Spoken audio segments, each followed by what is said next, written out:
First, I want to briefly make a couple comments about the location, and I want to welcome our JEDO board members and also the Topeka board members. I know that a number of you are here joining us, and we appreciate your support and interest.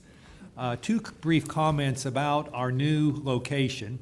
When the JEDO board decided to have the meetings televised, the meeting location was changed to the City Council chamber.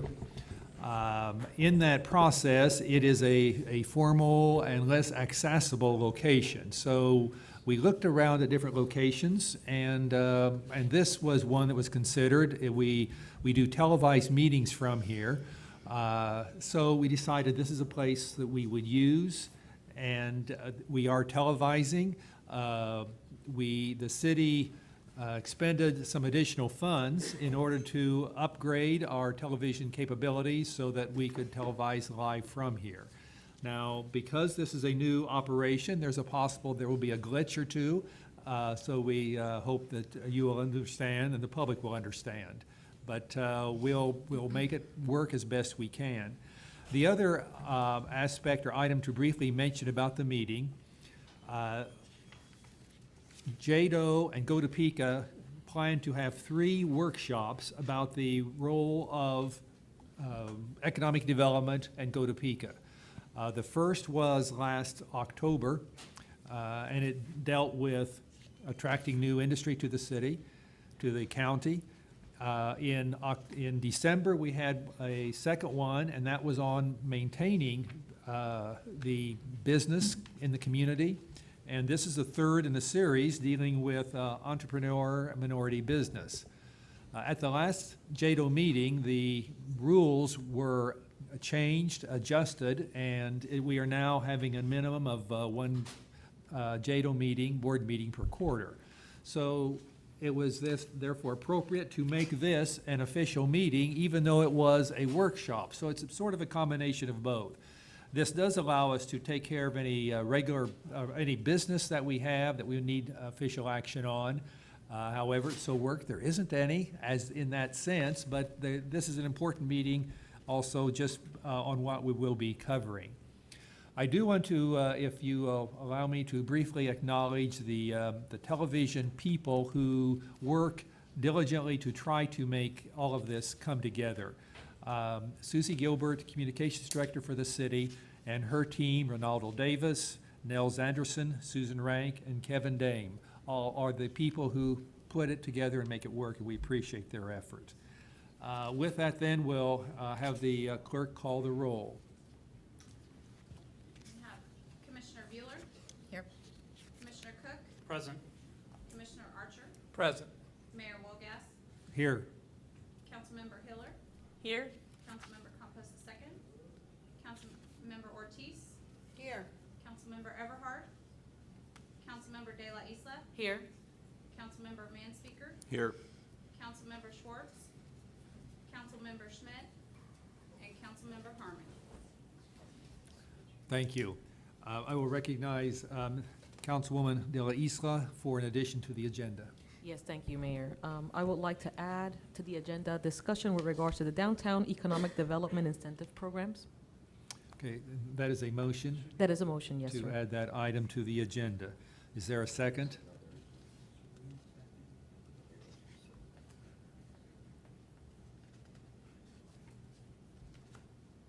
Hearing no second, it will not be added. Thank you, sir. Next item on the agenda, the minutes of the May 22nd meeting.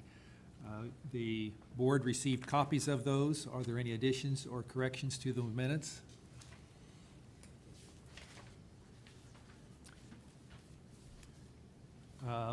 Hearing none, what is your pleasure? So moved. Ms. Ortiz moves. Second. And Ms. Bueller seconds. This is an actionable item, therefore we allow public comment. Does anyone wish to speak on the adoption of the minutes? Seeing none, all those in favor, we have that the roll is called. Okay, we have Commissioner Bueller. Yes. Commissioner Cook. Yes. Commissioner Archer. Yes. Mayor Wolgass. Yes. Yes. Councilmember De La Isa, Yes. and Councilmember Manseeker. Yes. Those Yes, having 7 voted yes. yes, 7 yes, the minutes are approved as presented. The next item on the agenda is a presentation, and this goes into the main purpose of the meeting. The third area, or the third subject, is the entrepreneurial and minority business. To give sort of like the keynote, the background on this, we have engaged the services of Maureen Collins-Williams. And I would like to, she certainly is qualified. I'd like to read just briefly on her biography.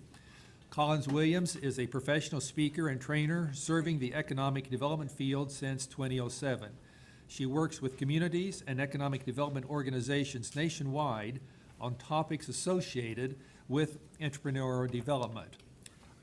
Annually, Collins-Williams trains more than 400 economic development professionals nationwide on topics associated with the business incubation, entrepreneurship support systems, startup communities, technology transfer, and tech-led entrepreneurship. Currently, she is on faculty of the Heartland Economic Development course, the Tennessee Economic Development course, the University of Oklahoma Economic Development Institute, and the International Economic Development Council. She's a native of the Midwest, started her first business at 19, a retail store business which exists today in Marion, Iowa. She was recruited in 1991 to work with women, minority, and welfare recipient-owned businesses at the Institute for Social and Economic Development, a position she held for 6 years. She was the University of Northern Iowa Small Business Development Center Director from 1997 to 2007, and then became the UNI's first Director of Technology. Currently, she serves as the Director of Entrepreneurship Outreach at UNI. Maureen lives in Cedar Falls, Iowa, near the campus with her husband David, a prairie biologist. And I think it's significant to have someone to come in and sort of review with us where we are, what the possibilities are, and see what we can do in the future. So I look forward to her remarks based on that, of sort of where's Topeka, JEDO, Go Topeka doing in this area? What is at the national level? What should we be doing or looking at? And then specifically suggestions or things that we could do in the future. I ask that she allow some questions from the board during the process rather than waiting until the end, because this is it could be a major presentation. But if there could be a break at some point so the board members can ask questions, we can have some discussion, some give and take as we go along in the process. So with that, Maureen, thank you for being here and joining us, and proceed. Thank you, Mayor. How is everyone tonight? Good. Good. I am so happy to be here. I'm not good with stationary microphones, so I will try very hard to pay attention to being as close as I need to be. I want to thank you for having me come join you here in Kansas. I am not unfamiliar with the Kansas business community, as I've done quite a little bit of work for the state Main Street Downtown organization in advance of their being defunded last fall. And during that time, I had the opportunity to meet with and learn about a wide array of small businesses throughout the entire state of Kansas and the service providers who serve them. I've also been very fortunate this past week to work with Mary Ann Anderson. Mary Ann, would you raise your hand? Where did she go? She went to the office. She is no longer with us. Well, if someone would give her kudos for me, she connected me with a wide array of businesses in the Tulsa or the Kansas, Topeka area who have been served by the EMBD program in the past year. So I've had the opportunity to meet up front and personal a number of people that have made use of these services and have been able to share with me their experiences. So Doug told me when I was asked to come here, he said, now Maureen, whatever you do, don't be preachy. Right, Doug? He said, don't be all academic on us and be sure that you're very interactive, and I will be. But I am going to break that very first rule by asking you to give me just a few minutes to set the stage with you about what's happening with entrepreneurship around the country and around the world, in fact. I'd like to set the stage by talking about what's happening, where these entrepreneurs are coming from, why we are seeing such a rise in entrepreneurial activity, then talk with you a little bit about what they need, what entrepreneurs need from us. And we've distilled it down to just 3 or 4 things. And I would like to share with you what those things are, then talk with you about what you have been doing with the MEBD program, what you want to do going forward, and how the things that we suggest and the things that you have experienced can help track good outcomes going forward in the area. So I'd like to start by talking a little bit about what I call the shift. And the shift is the fundamental transformational change that is happening in our economy in the United States, associated with our movement in the mid-1990s from an economy driven by manufacturing to one that is driven by innovation and is led by entrepreneurs. Now, most of us really don't know what innovation is. It's a buzzword, right? People use this word and we think innovation, okay, I think it means being creative or something. But Robert Atkinson is an author for the Kauffman Foundation, and you all know about the Kauffman Foundation, right? Raise your hand for me so I know you do. Largest entrepreneurial foundation in the world. And the Kauffman Foundation solicits the best writers around the country to write about entrepreneurial activity, and Robert Atkinson is one of those authors. And he says that what's happening is what's called functional performance improvements. With the advent of technology and the internet, people are finding different ways to do business, and we are applying new technology solutions to every industry on the globe. Now, what he means by that can only be described, I think, by giving you an example. So I'd like to talk a little bit about a grocery store chain called Hy-Vee. Have you ever heard of it? Do you have it here in Kansas? Yes. Awesome. Okay, well, it's originated in Iowa, so it's kind of like my hometown grocer. 10 years ago, if you walked into Hy-Vee, you would walk down the aisles of the store, and there would be a guy standing there stocking all the shelves, right? He would be pulling up things, and he would be putting a price tag on everything that he was putting on the shelf. Ka-tunk, ka-tunk, ka-tunk, ka-tunk. Put the stuff on the shelf, it would have a price, and I would go through as a shopper and select what I wanted, the box or the can, and put it in my cart. I would walk to the checkout line where someone in the checkout station would pick up each item, find the price tag, and manually enter it into a cash register. Do you remember all of this? Suddenly it seems very old school because we suddenly, about 10 years ago, converted to scanner technology. New software that allowed us to have a barcode imprinted right on the label of a can or a box. And then the price could be adjusted by someone sitting on a computer in the back room in an instant, in a flash. So what changed was this. All those people that we had hired to do all the stocking on those shelves, we didn't need so many anymore because we weren't pricing every single item in the store, thousands and thousands of items. So we shed a whole bunch of the stock jobs and replaced them with onesie-twosie jobs associated with someone who was putting the prices for all of the items on a computer. Now, when I put those things into my cart and I went through the checkout, everything was put across a scanner, and that checkout person could put maybe 4 or 5 times as many people through her lane, his or her lane, than he or she could in the past. So suddenly, to serve the same number of people, we didn't need as many checkout people. So we shed a bunch of checkout jobs and replaced them with onesie-twosie technology jobs associated with maintaining the software and the equipment for the scanner. Now that is our future. And that's just the beginning. There is a shopping cart technology that is being beta tested in Indiana that allows me to fill my shopping cart at Hy-Vee and walk with that great big shopping cart between 2 scanning pillars. And everything in that cart will be instantaneously priced. I stick my credit card in that pillar in the little slot designed for credit cards, and I pay and I leave. No humans, no hands at all. That same scanning technology is used for me to check in and out of my hotel room. It is the same scanning technology that is used to check out library books. It is the same scanning technology that they use in the hospital to ensure that the right person is being operated on before you go into the operating suite. It is functional performance improvements being applied to traditional industry all over the globe, and nothing will ever be the same again. And Atkinson says this is just getting started. And the thing that's amazing about this is the people that are creating these innovations, that are applying these technology solutions, they're entrepreneurs. And if they aren't doing the programming themselves, they are thinking up the creative idea about how to apply that technology solution to their traditional industry. And according to Kaufman, the Kaufman Foundation, that is where all of these new businesses are coming from. And they say that is where all of our net new jobs will come from for the next 10 to 15 years. Well, shoot, that's a big deal. If you notice on the PowerPoint that I've handed out to you, I've given you some numbers associated with new business startups. In 2008, for those of you that don't have a handout, there were 495,000 new businesses started, are you ready? Every month in this country. That's not an annual number, it's every month. That number jumped to 565,000 in 2010.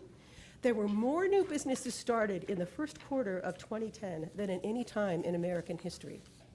Now, we think some of that was due to what we call necessity entrepreneurship, based upon the recession. So many people didn't have jobs that by 2010, they were desperate and they went and found entrepreneurial activity to do because it was a way to make a household budget. We've seen that number drop, as you can see, in 2012 to 514,000 a month. It's still higher than pre-recession numbers, and we think a lot of that drop was due to our necessity entrepreneurs when the economy started improving, saying, well, I think I'm gonna go back and try to find a job again. But we still have this enormous number of people, and most of us that work in this field believe that this trajectory is going to continue upward. In fact, I'm really, really sure of it. And I'm happy to be called on that 5 years from now if I need be. The point being that we have so many people that are starting businesses, and they are starting businesses in ways that to me are a little bit worrisome. One is our next slide. We have an enormous number of people who are starting businesses as solopreneurs. In fact, virtually all the business starts, the net new business starts between 2011 and 2012, according to Kaufman, were started by people that had no employees. What does that mean? It means they're starting businesses in their living room, in their basement, in their garage, in the second bedroom. They are sitting with their laptops in Barnes & Noble and Panera.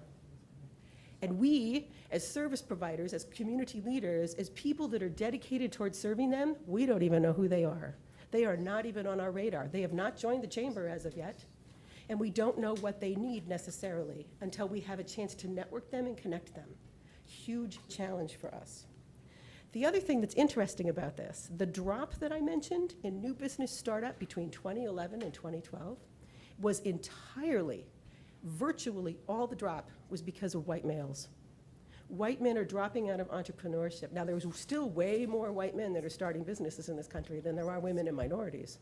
But the rate of women and minority-owned businesses is climbing dramatically. There's just fewer of us and them.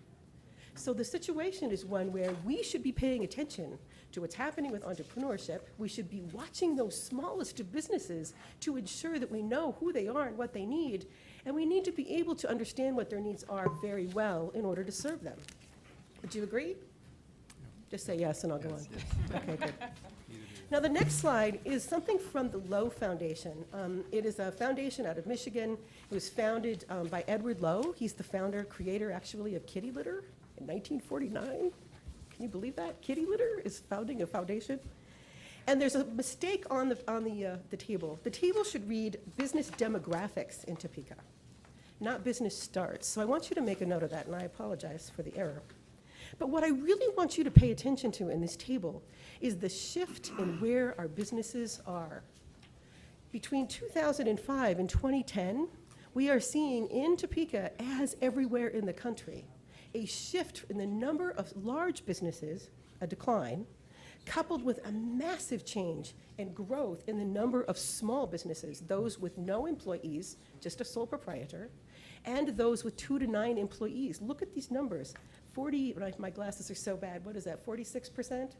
49% change in that 5-year period, and a 31% change in that 5-year period, upward among the smallest of businesses. This is a trend that most of us believe will continue for the next 15 years.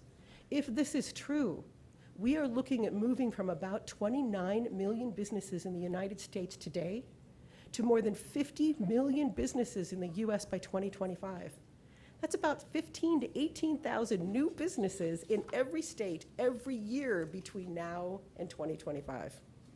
These are big numbers. These are big changes.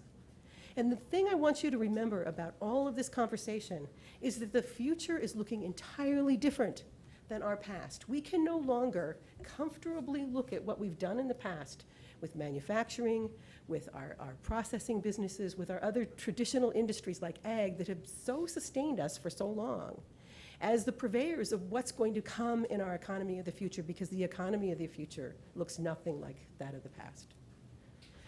The other thing that is important to note about all of these changes is that these are positive changes in many ways for our economy. For instance, entrepreneurs are known to be sticky.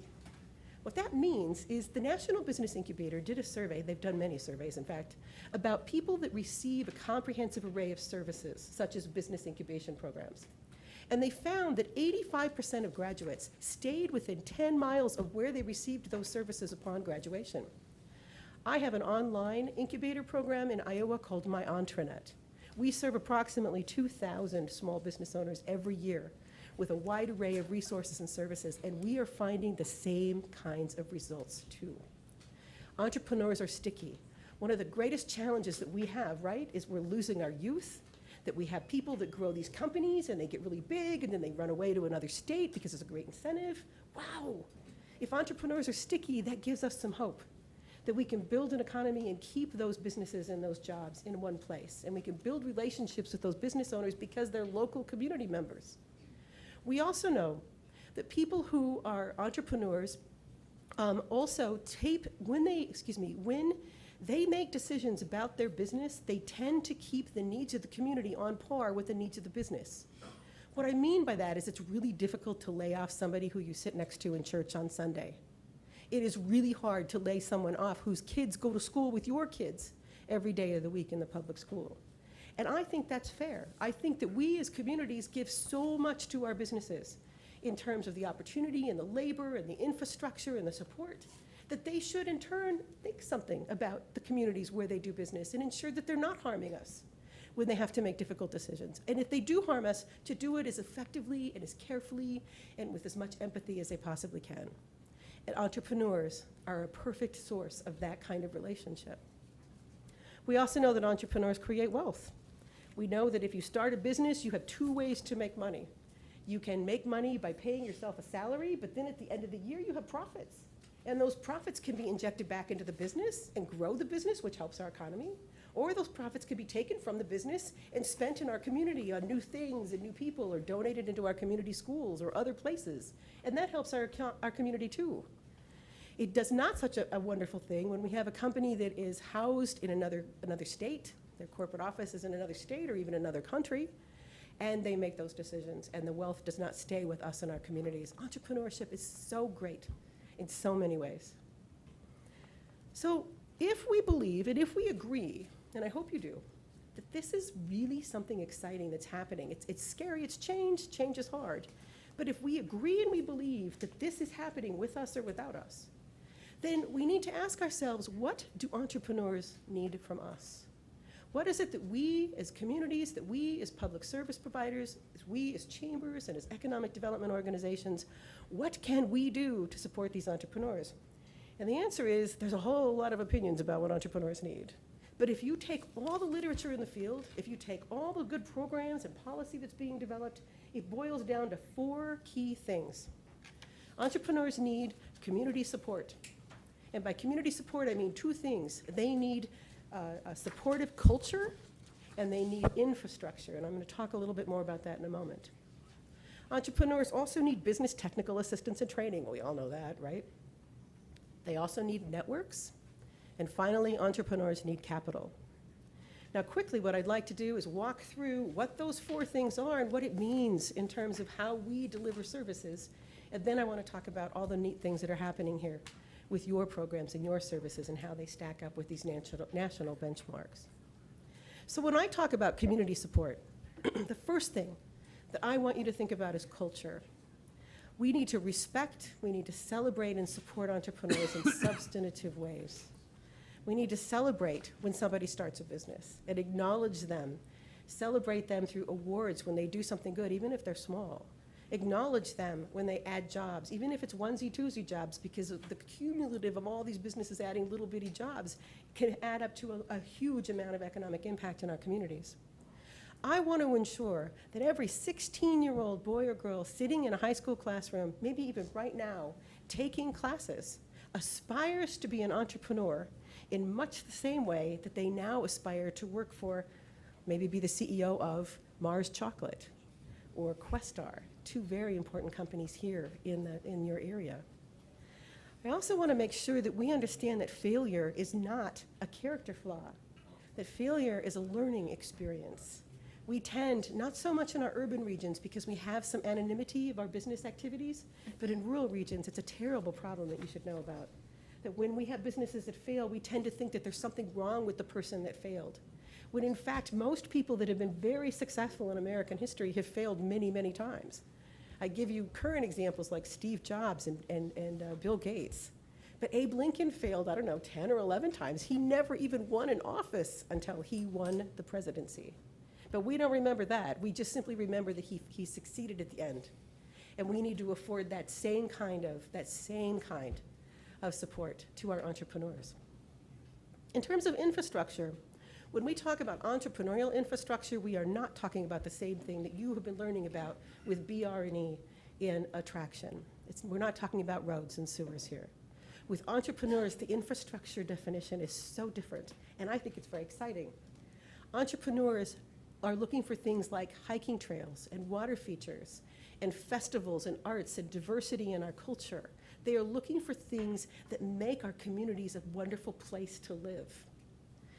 Conversely, entrepreneurs are also looking for infrastructure associated with how we deliver services to them.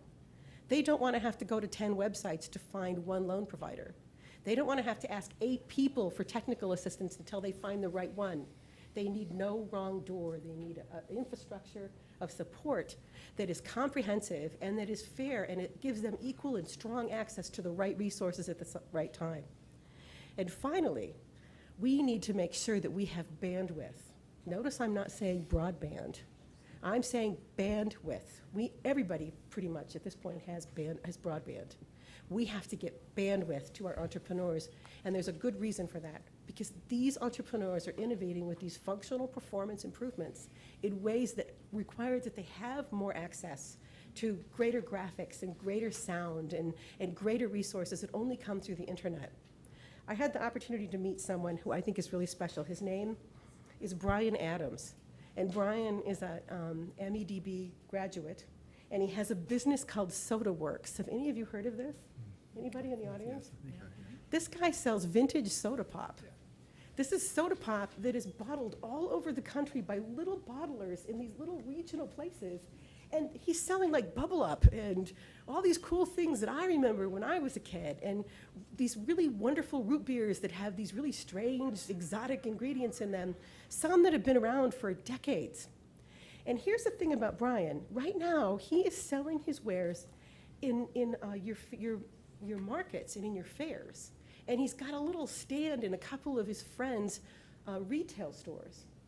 But when Brian gets going on the internet, Brian is going to become exceedingly wealthy. When Brian starts selling these vintage pops in 6-packs as gifts, when corporate people start giving these vintage pops away as tokens to their clients or their best salespeople, which will happen if he gets online and does a good strategy and has the assistance that we know he needs, he can live anywhere. He doesn't have to live in Topeka anymore. He can live anywhere in the world as long as he has internet. So it's incumbent upon us to make sure that he loves Topeka and that the things that he needs and wants out of life are in Topeka. You're really fortunate that he loves Topeka. He told me so. He said he's never leaving. He loves it. It's a great place. His family's here. All the things he wants are here. But that's not going to be the case for everyone. There are thousands of Brians in Topeka. And we need to ensure that their needs are met, because there will come a time when they don't have to be in Topeka to do business. That's the infrastructure that I'm talking about. We all know that entrepreneurs need business technical assistance and training. That's kind of a no-brainer, right? But we need to move really quickly to finding new ways to deliver that technical assistance and training. I have a daughter. Her name is Kaylee. She's 22. She's part of the startup community in Des Moines, the capital of Iowa. And my daughter, Kaylee, at 22, was just offered an equity position in a startup company in Des Moines called Volunteer Local. It's this really cool kind of social entrepreneurship thing where they get people to volunteer. They coordinate volunteers for all kinds of stuff in Des Moines. And as the new equity owner, part owner, and managing partner of this company at 22, she needs to know about like QuickBooks and how to hire somebody. And I can't even begin to imagine my daughter Kaylee calling up the Small Business Development Center when I was an SBDC director. She would get my secretary, Becky, who would say to her, okay, Maureen has an opening 8 days from now at 4 o'clock. Just come on over then. And then Kaylee would have to show up, fill out a raft of paperwork, and then go in my office and sit down across from me, across the desk, and I'm sitting there in a suit. She would say, I'm not interested. She's more likely to do what? Get online, 1 o'clock in the morning, Google search QuickBooks, and expect the answer to come up for free, on demand, right now, correct? Now, thank heaven, the SBDC system has changed dramatically since I was an SBDC director. And they are delivering services in the way that they need to be delivered now. And they are doing much of what they do online. And that's a blessing, because, boy, it was bad there for a while. And I'm not ashamed to admit that I was part of it. But I've learned, and I think all of us are learning, we have to adapt and change. I also was the SBDC director during a time when we had about 3,500 Bosnian immigrants come to the community of Waterloo, where I had my office. And I remember I was shocked the first time my secretary called me into the front area and said, there's a Bosnian immigrant on the phone, I can't quite understand him, but he wants to get some assistance in starting a business. And I said, great. I said, have him come in. And she said, well, that's the problem, Maureen, he won't. And I said, well, what do you mean? And she said, well, he wants to invite you over for dinner. And I thought, dinner? Why would he invite me for dinner? I don't understand. And he got me on the phone and he said, look, I have to know you. I have to know you before I can talk to you. So I went. I had the most wonderful lamb dinner. Wine was fabulous. And then once they established some trust with me and believed that what I had to offer might be of use to them and that I was trustworthy, only then did they tell me what they needed and ask me to assist them in planning and starting that business. Totally different way of delivering technical assistance. But it is sensitive to the needs of the minority community, sensitive to the needs of the people that we're dealing with, and it is the way we need to think about delivering services as we go forward into this 21st century. I'm almost done. Networks is the third component of technical assistance that entrepreneurs need. We know that most innovation occurs when like-minded people get together and they solve problems. The Kauffman Foundation has done a series of studies, because I didn't always believe that networks were that important. But the Kauffman Foundation has done a series of studies that have shown that when people get together and they solve business problems, it happens more quickly.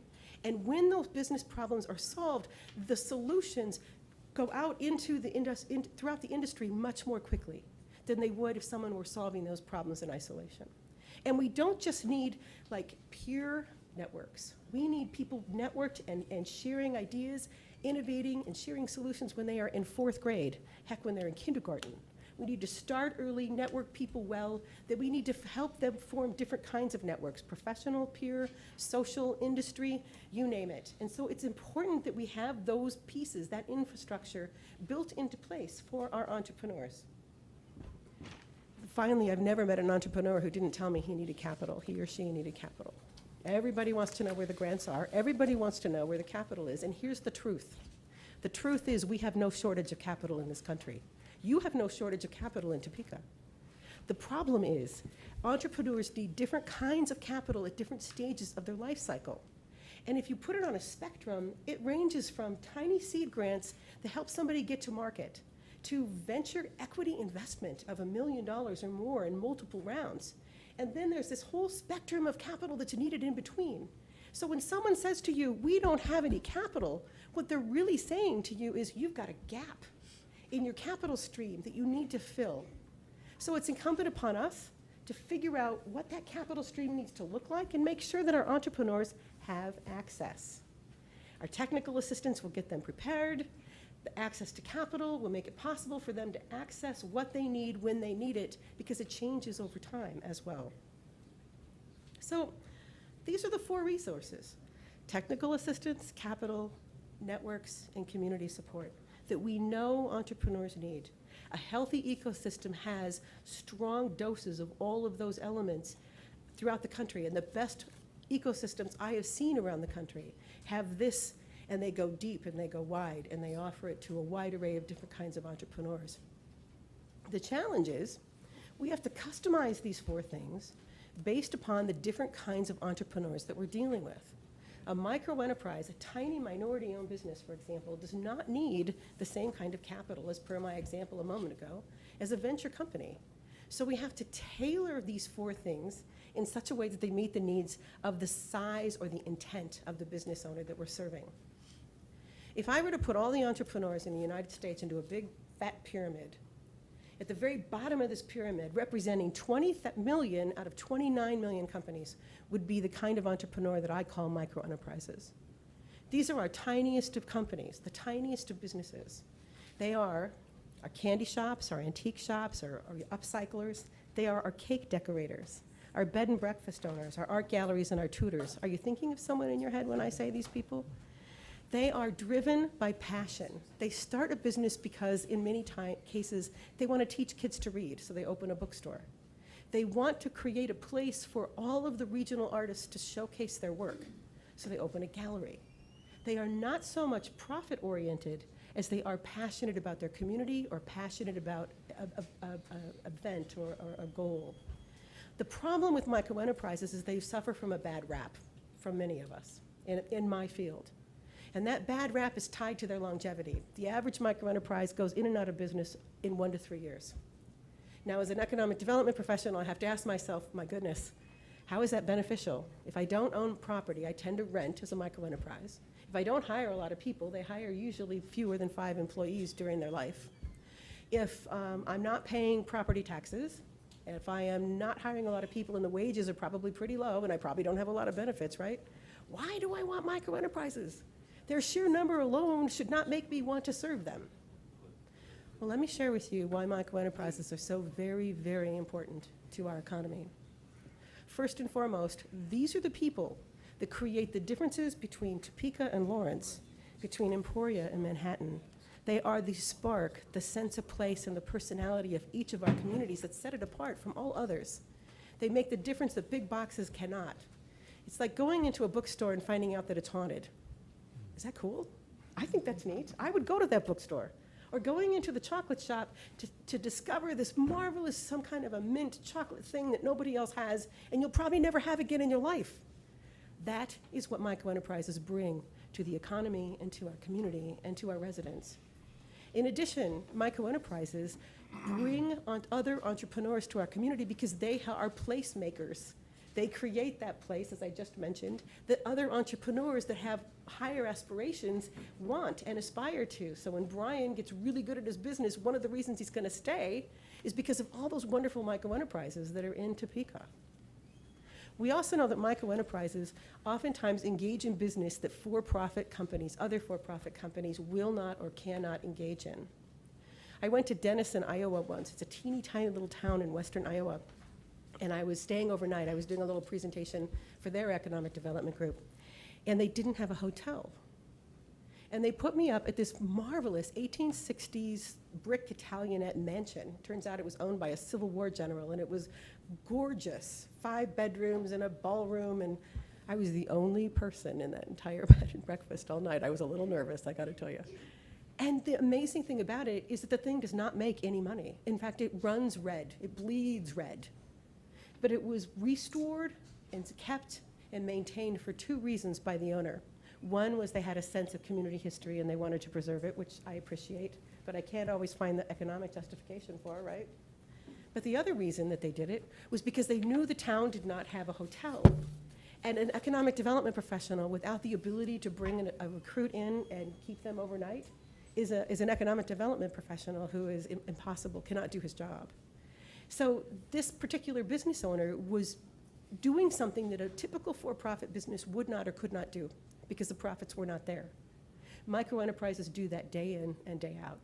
They fill the gaps, they add value in ways that if you were just looking at the bottom line, it wouldn't happen. So these are folks that are really important to us. And their needs in the spectrum of the 4 different kinds of things I talked about are very different. I want to point out, too, that we have an emerging trend among microenterprises that is pretty interesting. It's called social entrepreneurship. I'd never even heard of it till a few years ago. It is the act of someone who believes in some social cause, a community betterment act or a need in the community, and they wrap a for-profit business model around it as a way to make it self-sufficient. A couple good examples. My favorite is called Glove Love. Have you ever lost a glove or a mitten? Nobody has ever lost a glove or a mitten. Come on, it's not like socks in the washer, it's the same thing, right?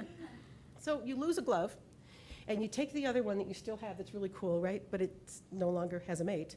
So you mail it into Glove Love. They give it a bath, they comfort it, they make it feel better. And then they put a little tag on it that says that it's a Glove Love tag, and they marry it up with a brand new, not matching glove, and they sell it. And they are really hot, they are really cool. People love them because they're like different, but they have this cool tag on it. And we know that we're supporting a social cause, so they spend big bucks on these gloves. Amazing, right? After operational costs, all the profits go to charity. Who knew? That's one of many, many thousands of businesses that are along those kinds of social entrepreneurial goals. Next up on that pyramid is a segment of businesses that I call the small business owner, which you might think there should be no difference between that and the microenterprise.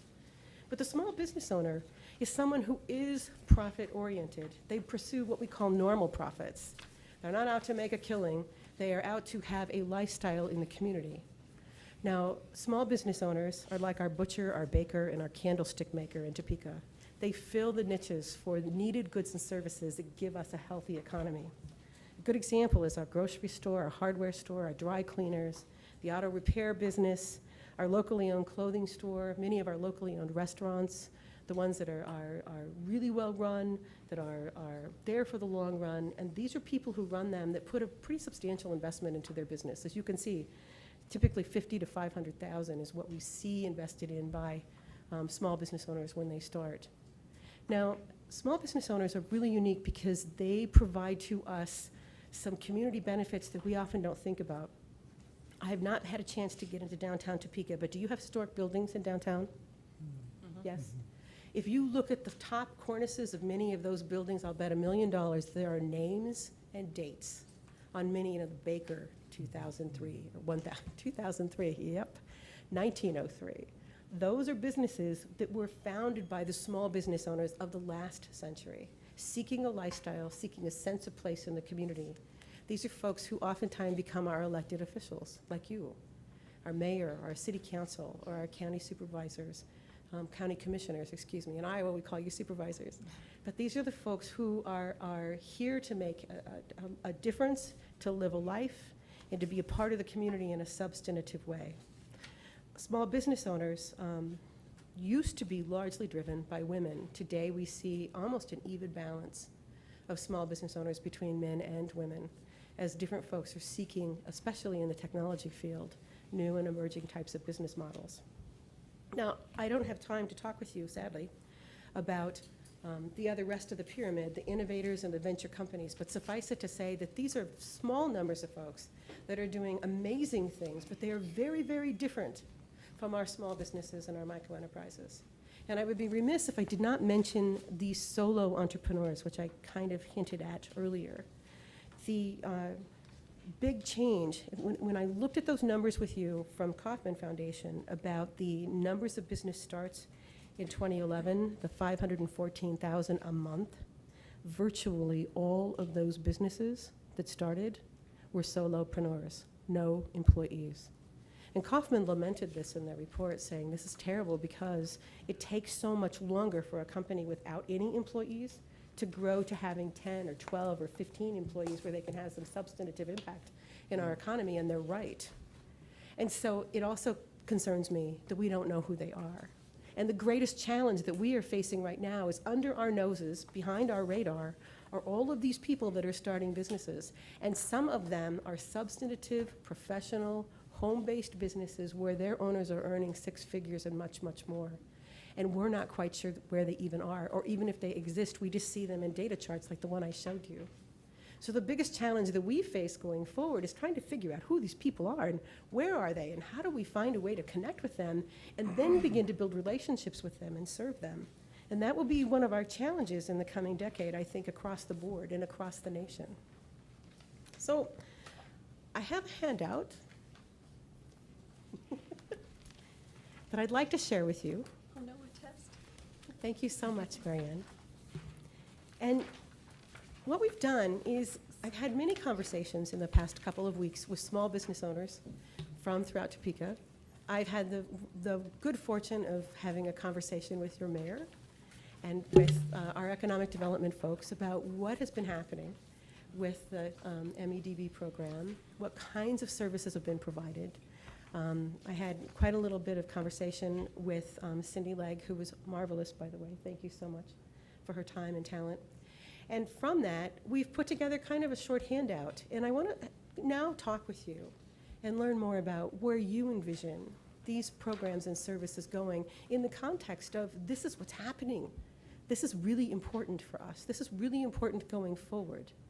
There have been many, many good things done here in Topeka associated with those 4 areas I just discussed. And in fact, if I were to benchmark what's happening in this community as compared to what I see in other parts of the country, I say you guys are getting a solid A-.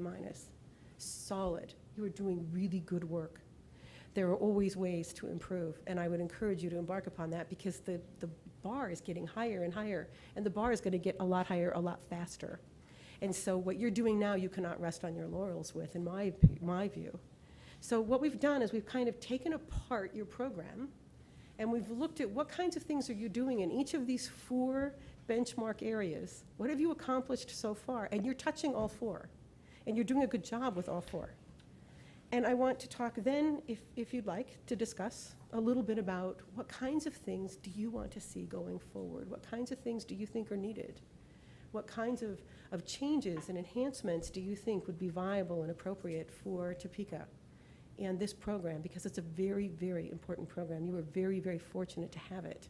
Most communities do not have programs of this nature that offer these kinds of services. And so I look at this and say, wow, you guys are positioned so well to be able to do good things. So let's take a look. On the community support side of things, we talk about the importance of supportive community culture, rewarding and celebrating entrepreneurs.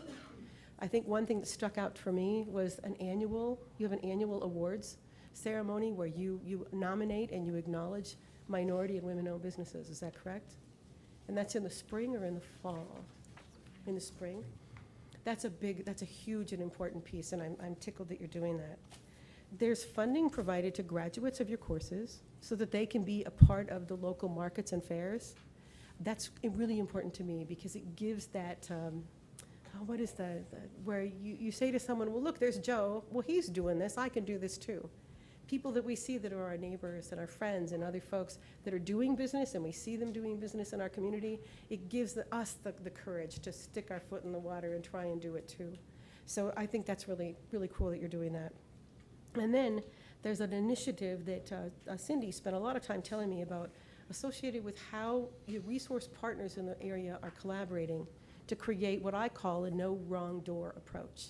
This is really important because, again, entrepreneurs oftentimes say in every survey that we do that it's a confusing array of resources and providers, and it's really hard to find out where to go without knocking on 10 doors or visiting 10 or 15 websites to find out which resource is the right one.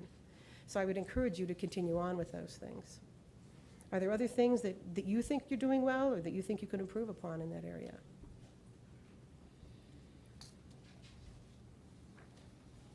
Okay. I'd like to suggest a couple things. One is I think that the key challenge going forward with your community empowerment and your community support pieces is going to be tied to understanding and assessing who these entrepreneurs are, getting them out of the woodwork and out of their living rooms and out of their homes and out of the circles that they move in that may not be intersecting with the service providers in your region. One way to do that is to have free Wi-Fi in your downtown district. Many, many communities are adopting this as a way to attract those people out of the house and into the downtown where they can be seen, they can be connected with, and we can begin serving them. Another option would be to have a co-work or an incubation program where there's a formal facility tied to attracting entrepreneurs in And again, once we know who they are, we can serve them. Once we know who they are, we can build trusting relationships with them, and we can begin to understand their needs in a way that allows us to be responsive in fruitful ways. And finally, because this is such a strong manufacturing area, and you have so many people that are clearly skilled in that area, you might want to consider what is known as a maker space. Libraries are doing this more than anyone right now, but I expect it to take off. It's where you create a multimedia facility, or perhaps you purchase multiple 3D printers and allow the public to come in and play. And people will do all kinds of amazing things if given access to sophisticated equipment and some training in how to use it.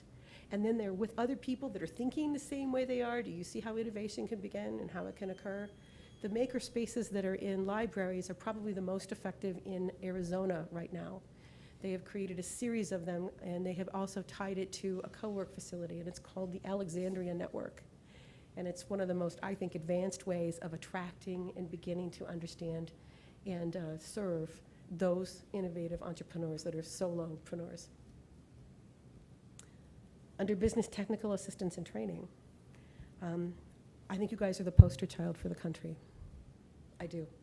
You are touching every single element of technical assistance and training that I have a long history of telling people they need to offer. You have mentoring, and actually you incentivize that mentoring to allow people access to mentors for anyone that has taken a course or a class. Your SBDC provides one-on-one counseling for free at no cost, including free market research and certification for your state programs and procurement assistance. Most SBDCs do not provide all of those resources, and if they do, they don't do it well. Classroom training, you are offering 5 of the Kaufman's best classroom courses. And I think that's amazing, and it speaks loads to the quality focus that you all have been putting into the TA portion of your program. And in terms of custom resources, the free business intelligence I mentioned, the Topeka workshops, and then you do have some resources that are online and available on the web for Spanish-speaking entrepreneurs. In terms of recommendations, you need to do more. You need to do more. In terms of Spanish-speaking, in terms of being able to provide courses in Spanish, more courses online in Spanish. Remember, we have young people. We have a lot of Hispanics. We have folks that need their services delivered in ways that are appropriate for them. So I'm recommending bilingual offering, more of it, a lot more. I'm suggesting that you consider some more online deliveries, maybe webinars, maybe online classes, maybe online mentoring. There's so many options, and most of it is so cost effective. And I would also encourage you to bring on more minority consultants. People that are from the African American community or from the Hispanic community have a unique cultural understanding of what will be received and how well it will be received that I, as a Caucasian female, cannot understand and will probably never understand. So if we have that ability, I would suggest that you consider doing more of that. I know you've done those things in the past, and I think it's time to do more. In terms of networking, right now, this is really great. This robotics program that has been developed and is being utilized, I think that is fabulous. And I think you're going to see a video on that in just a moment. The Breakfast Buzz is a wonderful networking event, and it's quarterly, plus it couples that whole presentation thing along with the social aspects, which is not always effective in some meetings, and it sounds like it's very effective for you here. The annual conference for minority and women business owners, can't speak highly enough about that. That is very, very important. And then the 1 year of chamber membership being provided the first year after people attend those courses, that's also very good. So those are all things that you're doing that I think really make good sense. But again, I think there needs to be more done. I would suggest again that you consider a co-work space or some kind of a hub to attract entrepreneurs and offer in that facility, if it's a co-work, offer the kinds of resources that we know will be well received by the different folks you're trying to attract. Maybe it's free coffee. Maybe it's presentations or cocktail hours, or maybe it could be any number of different things, but certainly broadband and coffee. There's a whole slew of different kinds of networking events that are being beta tested around the country. One is called Bar Camp. Another is kind of an conference where the participants decide what's going to be talked about. It's crazy. It's really fun. I wasn't quite sure I'd like it, but I went to one and I was so excited when I got done. Those kinds of events are different, but it is the kind of event that attracts our entrepreneurs of today that may not have attracted me. So those are the things that we'd ask you to consider.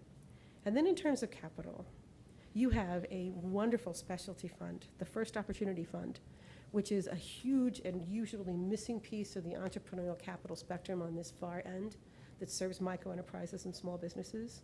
I would encourage you to loan out more dollars, to really push your marketing of that and see if you can get more dollars out and into the hands of your entrepreneurs. It's a great concept, it's a great program, it just needs to be more used. And I know you're still raising funds for it, but go, go, go. That's huge and very important. And this whole idea of seed grants for chamber membership through the foundation, for market participation, those kinds of things, those are critical. It's that little bit of boost that a new company needs oftentimes, and it's only a few $100s, but it means the world to many of our smallest companies to know that you believe, the city and the county and the community at large believe so much in this entrepreneur that we're gonna invest some real cash in you.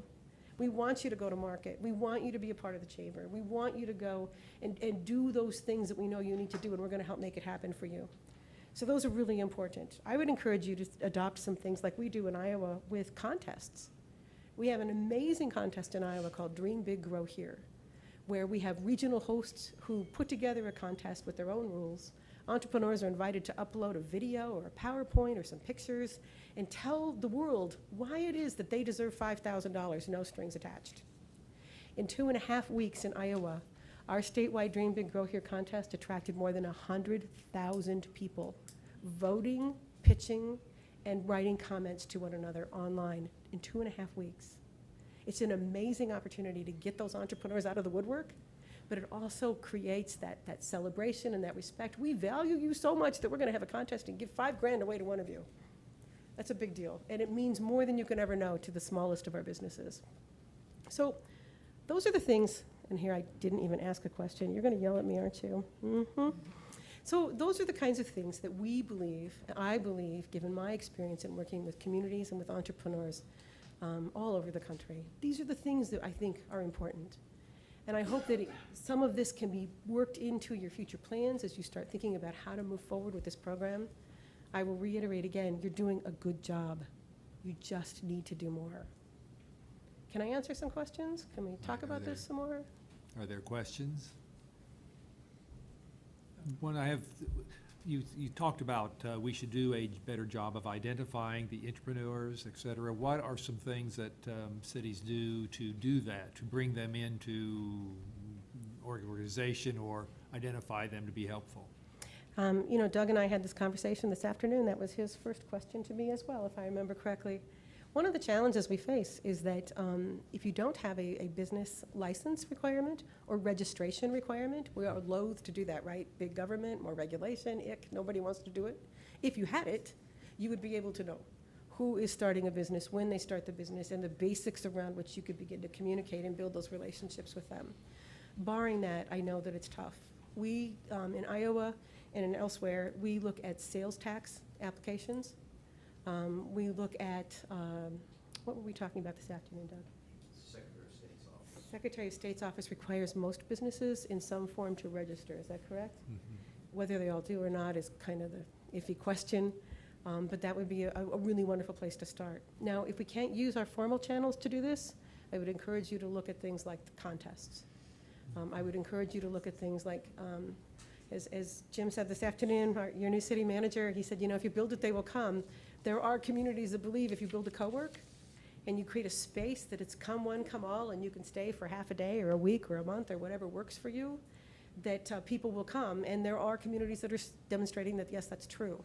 So there's a lot of strategies, and I'm happy to send any kind of follow-along information that is needed about what other communities are doing in order to attract and begin to serve these entrepreneurs. Mr. Archer? Thank you, Mr. Mayor, and thank you, Maureen. I appreciated your presentation. My question, currently we spend about 10% of our economic development dollars on entrepreneurial and minority businesses. What should that percentage be? What should, you've got opportunities here that I think are good. How much did they cost and how much more should we be spending on entrepreneurial development?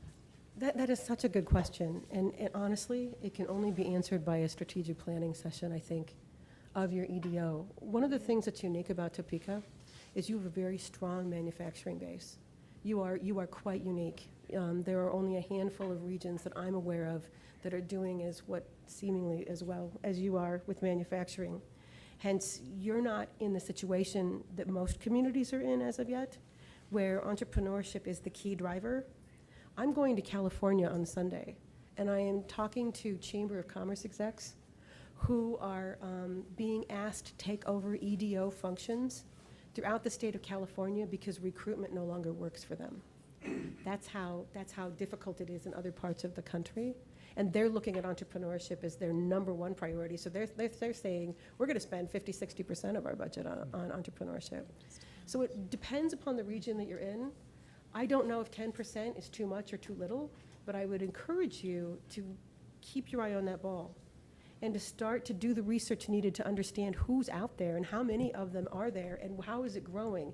The data's available. Dun & Bradstreet and other resources, database resources, will give you some tracking information. From that, you can start building a strategic plan around the overall mission of your EDO that I think will take into consideration the needs of both recruitment and keep in mind, you want your local businesses to expand too. So you've got that recruitment, plus you have expansion and retention. So I know I didn't answer that very directly, and I'm sorry, but it really does depend upon the resources of the local region.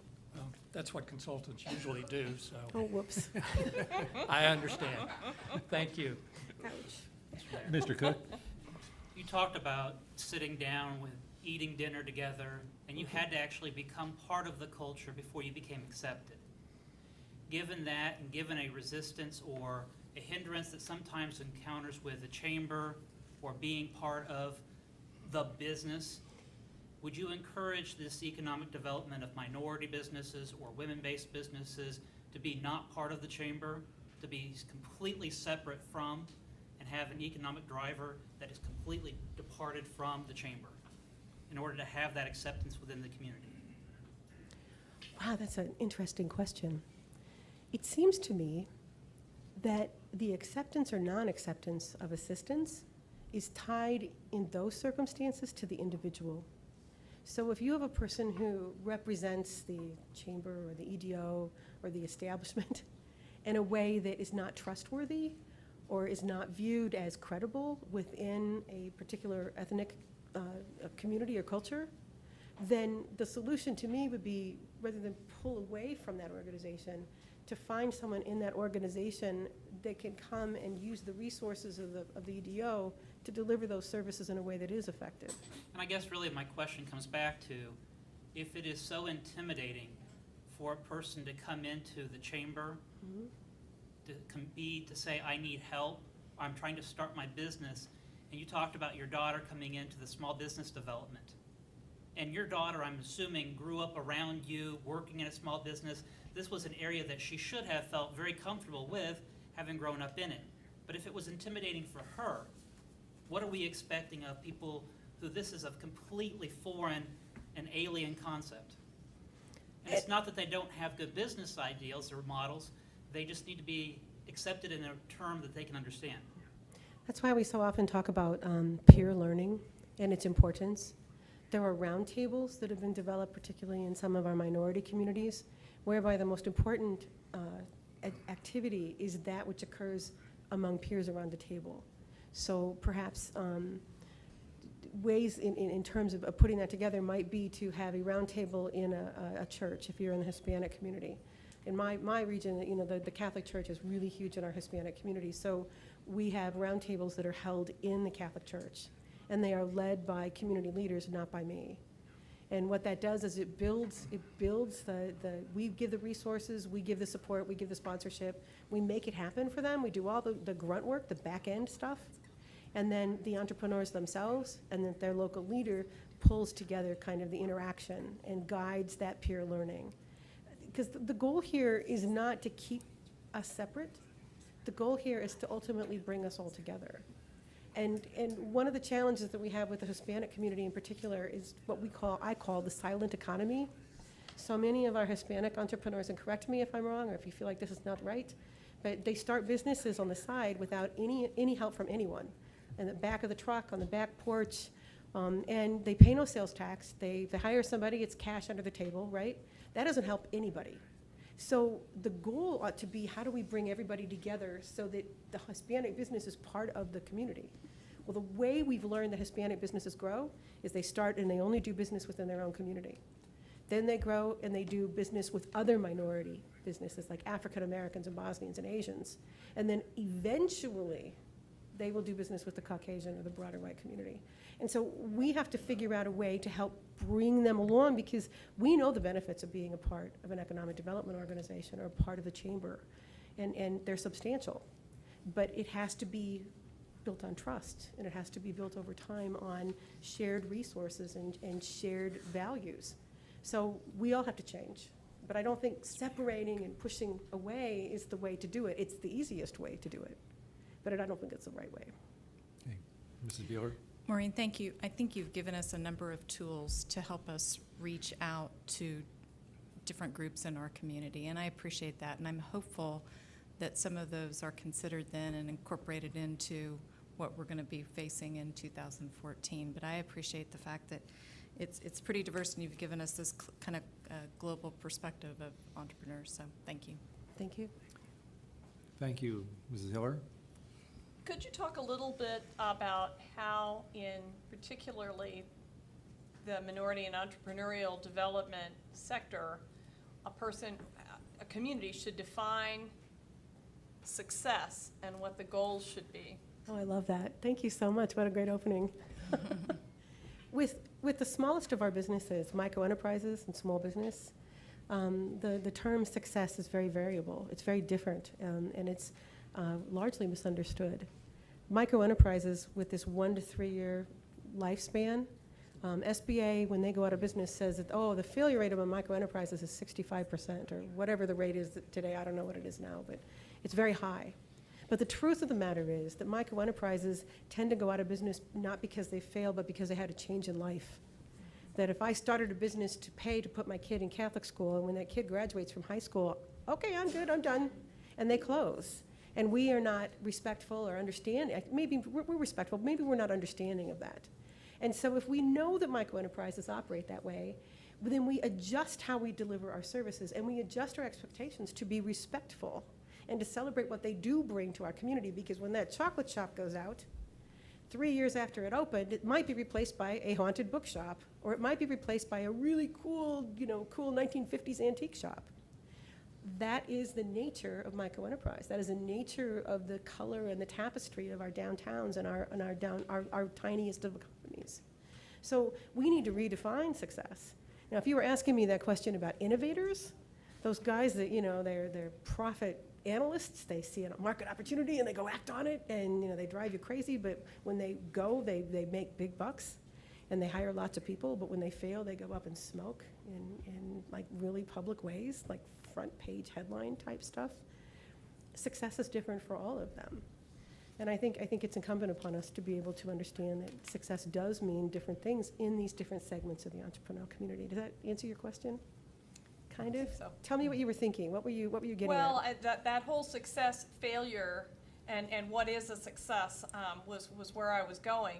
And so you touched on it somewhat. I think we would probably need to work on that some more. I mean, one of the things that I'm familiar with is that sometimes success is having somebody come and go through those classes and say, I don't want to do this. And I view that as a success. But sometimes, again, when a community or a funding source is looking at how many people started those businesses and grew to have 20 employees, and if they don't do that, they weren't successes. That's what I... In my conversations with Cindy Legg about the classes, she has an incredibly high retention rate of people that go through the class. But then she said to me, conversely, like 2 minutes later, sometimes people go through that class and then they don't start a business, and I am so happy because I have saved them from investing their life savings or their husband's retirement account or their home equity or all the credit card debt they could leverage. I've saved them from doing the kinds of things that will reduce them to a really bad situation financially. So I think that's empowerment to me. That's being empowered to make good decisions on your own based upon the excellent, hopefully excellent technical assistance that you receive. So yeah, very good point. Thank you. Is there a final question, comment? You will be here this evening yet, I if we will. have any later in the Yes. evening. Thank you very much. Thank you for having your me. Very presentation. grateful. And as I said, we learned from it, and new ideas to move forward. Thank you. We have had some various glitches, as we said we possibly would, but we are now live on television, as we are supposed and hope to be. And I know we've had a few, in case anyone didn't notice, a few little issues here with our video production that we're going to hopefully have next. And to introduce, actually going back, we wanted to have some testimonials from some of the small and, or the minority entrepreneur businesses. And it was decided to make videos to make the best presentations, and going to have Mr. Kissinger introduce those. Thank you. I have some good news and I have some bad news. The bad news is you're stuck with me for the next 3 agenda items, but the good news is the video is now working, and since one picture is worth 1,000 words, I've just cut out 4 million words, and we've condensed those to 2 3-minute videos. So what we'd like to do is start off, the first video is a 3-minute video that highlights the robotics program that our EMBD program has initiated at Highland Park High School. These were used out of the EMBD funds, out of the half-cent, or the Economic Development half-cent sales tax. And so are you ready to start that one, Andrea? We'll be Why right don't you here. pull that one up? Yeah, and I might suggest the 2 at the front move to the sides. Now, we hope that the sound will work. If the sound doesn't work, we'll be even shorter and cut the meeting by another 6 minutes. So let's see if that will open.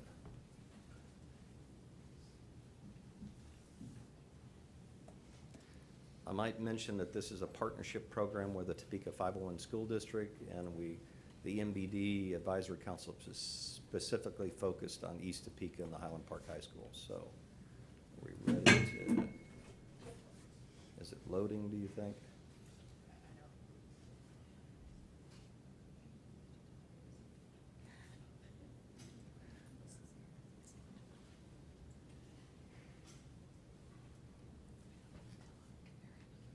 Well, as she's working on that, let me just mention, I did want to share that one of the main reasons that we also are so proud of our EMBD program is we've had some very, very good outcomes, but many people know that our history in Topeka has been long with entrepreneurs. In fact, if you think about the formation of Topeka, actually Pappin's Ferry was probably our first entrepreneur, as he sold for a penny or two. So here we go with the video. Now, is the sound up?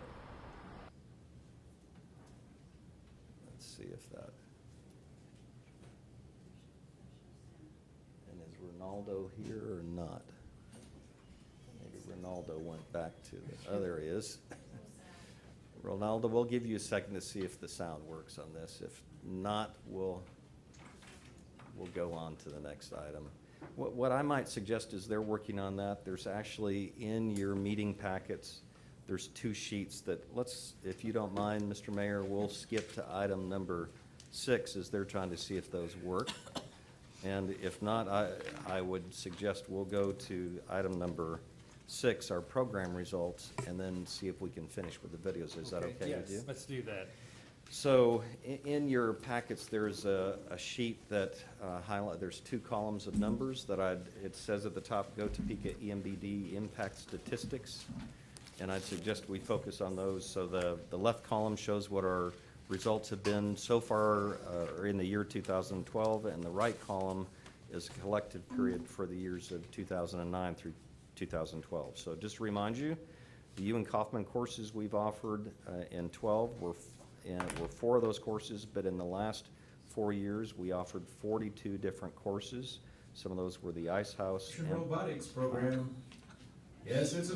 So why don't we see if we can back that up for a second? There we go. All right. Maybe can we hit the. Yes, it's a first.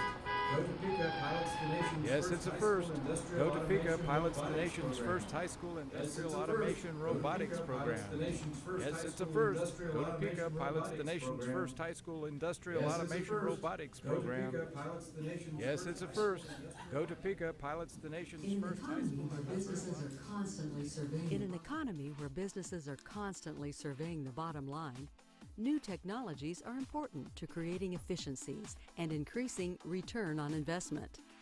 A partnership developed by Go Topeka's Entrepreneurial and Minority Business Development Program, known as the EMBD, has taken an innovative approach to meeting the needs of Topeka businesses. Go Topeka has piloted the nation's first high school industrial automation robotics program. Located at Highland Park High School, this robotics program is a partnership among Go Topeka's EMBD program, Topeka Public Schools Unified School District No. 501, and the global firm Yaskawa Motorman Robotics.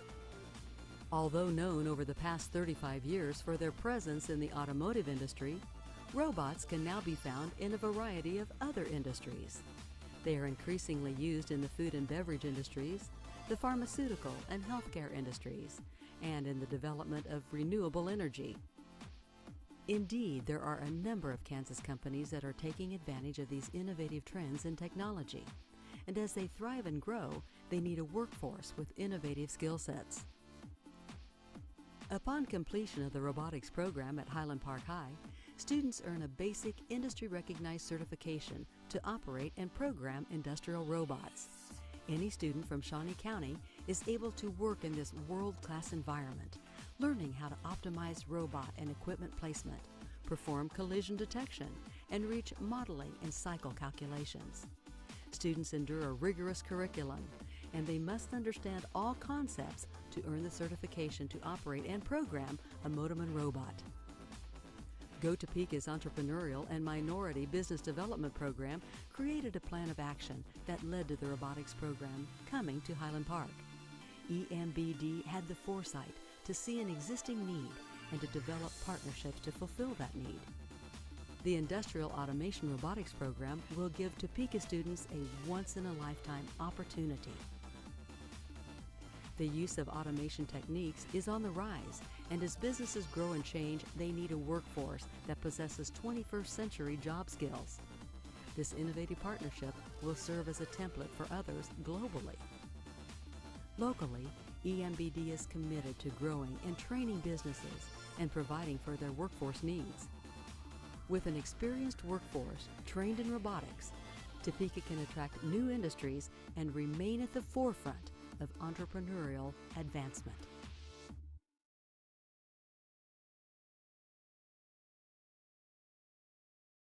Transition it to the next one.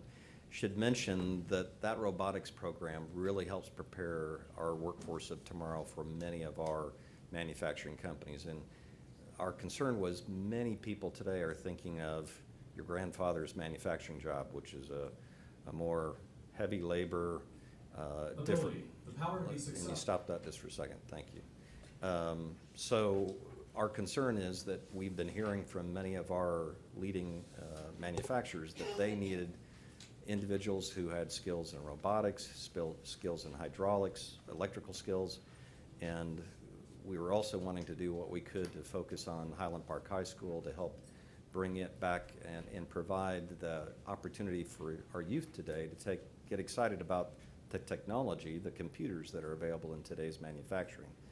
These are jobs that, as with the right training, will pay in the $60,000, $70,000 a year range and up. So very good positions and something that our employers need. So something that we think is helping prepare our workforce for tomorrow and is actually helping us also attract future companies. So this short video just focuses on just a very quick overview of the kinds of services that our EMD program provides to entrepreneurs and small businesses. So if you can, go ahead and run that one. Thank you. Ability, the power to be successful through the use of skill and competence.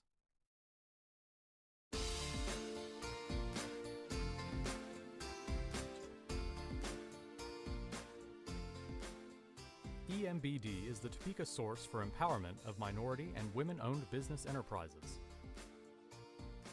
We build wealth and contribute to the economic betterment of Topeka and Shawnee County. We take ability to a whole other level. We create accessibility, visibility, and viability for those with an entrepreneurial spirit. It's a college level type of program, but told in the most layman way. I don't care who you were, what kind of education you had, you were able to understand it and yet get a college level education out of it. I can do that. Our goal is to give small business owners a quality, informative education that will promote the growth of existing businesses and elevate startup businesses. We do this through 5 key areas: one-on-one technical assistance and counseling, small business workshops and seminars, a variety of strategic Ewing-Kauffman education courses, the MWBD Small Business Conference, and the Navigate Partnership. And our success has been unprecedented, with over 538 graduates, 161 business startups, 878 clients counseled, and 327 jobs created from 2009 to 2012. It's really about how the entrepreneur thinks about things. And in fact, what happened is I took this program and listened to these very, very successful entrepreneurs, ultra successful. I thought, I can do that. I can do that. Our goal is to strengthen local community businesses by identifying their needs, providing training directly to them, and giving them a pathway to existing community business networks. Endorsed by the U.S. Department of Treasury, the Topeka and Shawnee County First Opportunity Fund fills significant gaps in the capitalization and financing process for small businesses. These loans to minority and women entrepreneurs and small businesses enhance their accessibility, visibility, and viability. I started in their Fast Track Child Care program. It's a business program, and it helped me enhance the business part of family child care. Through that program, I was a coach, and now I am one of the facilitators. I can do that. EMBD is focused on ability. We provide a complete support system to emerging small, minority-owned, women-owned, and low-income businesses. We promote economic development and job creation in Topeka and Shawnee County. We are able, and we can do that.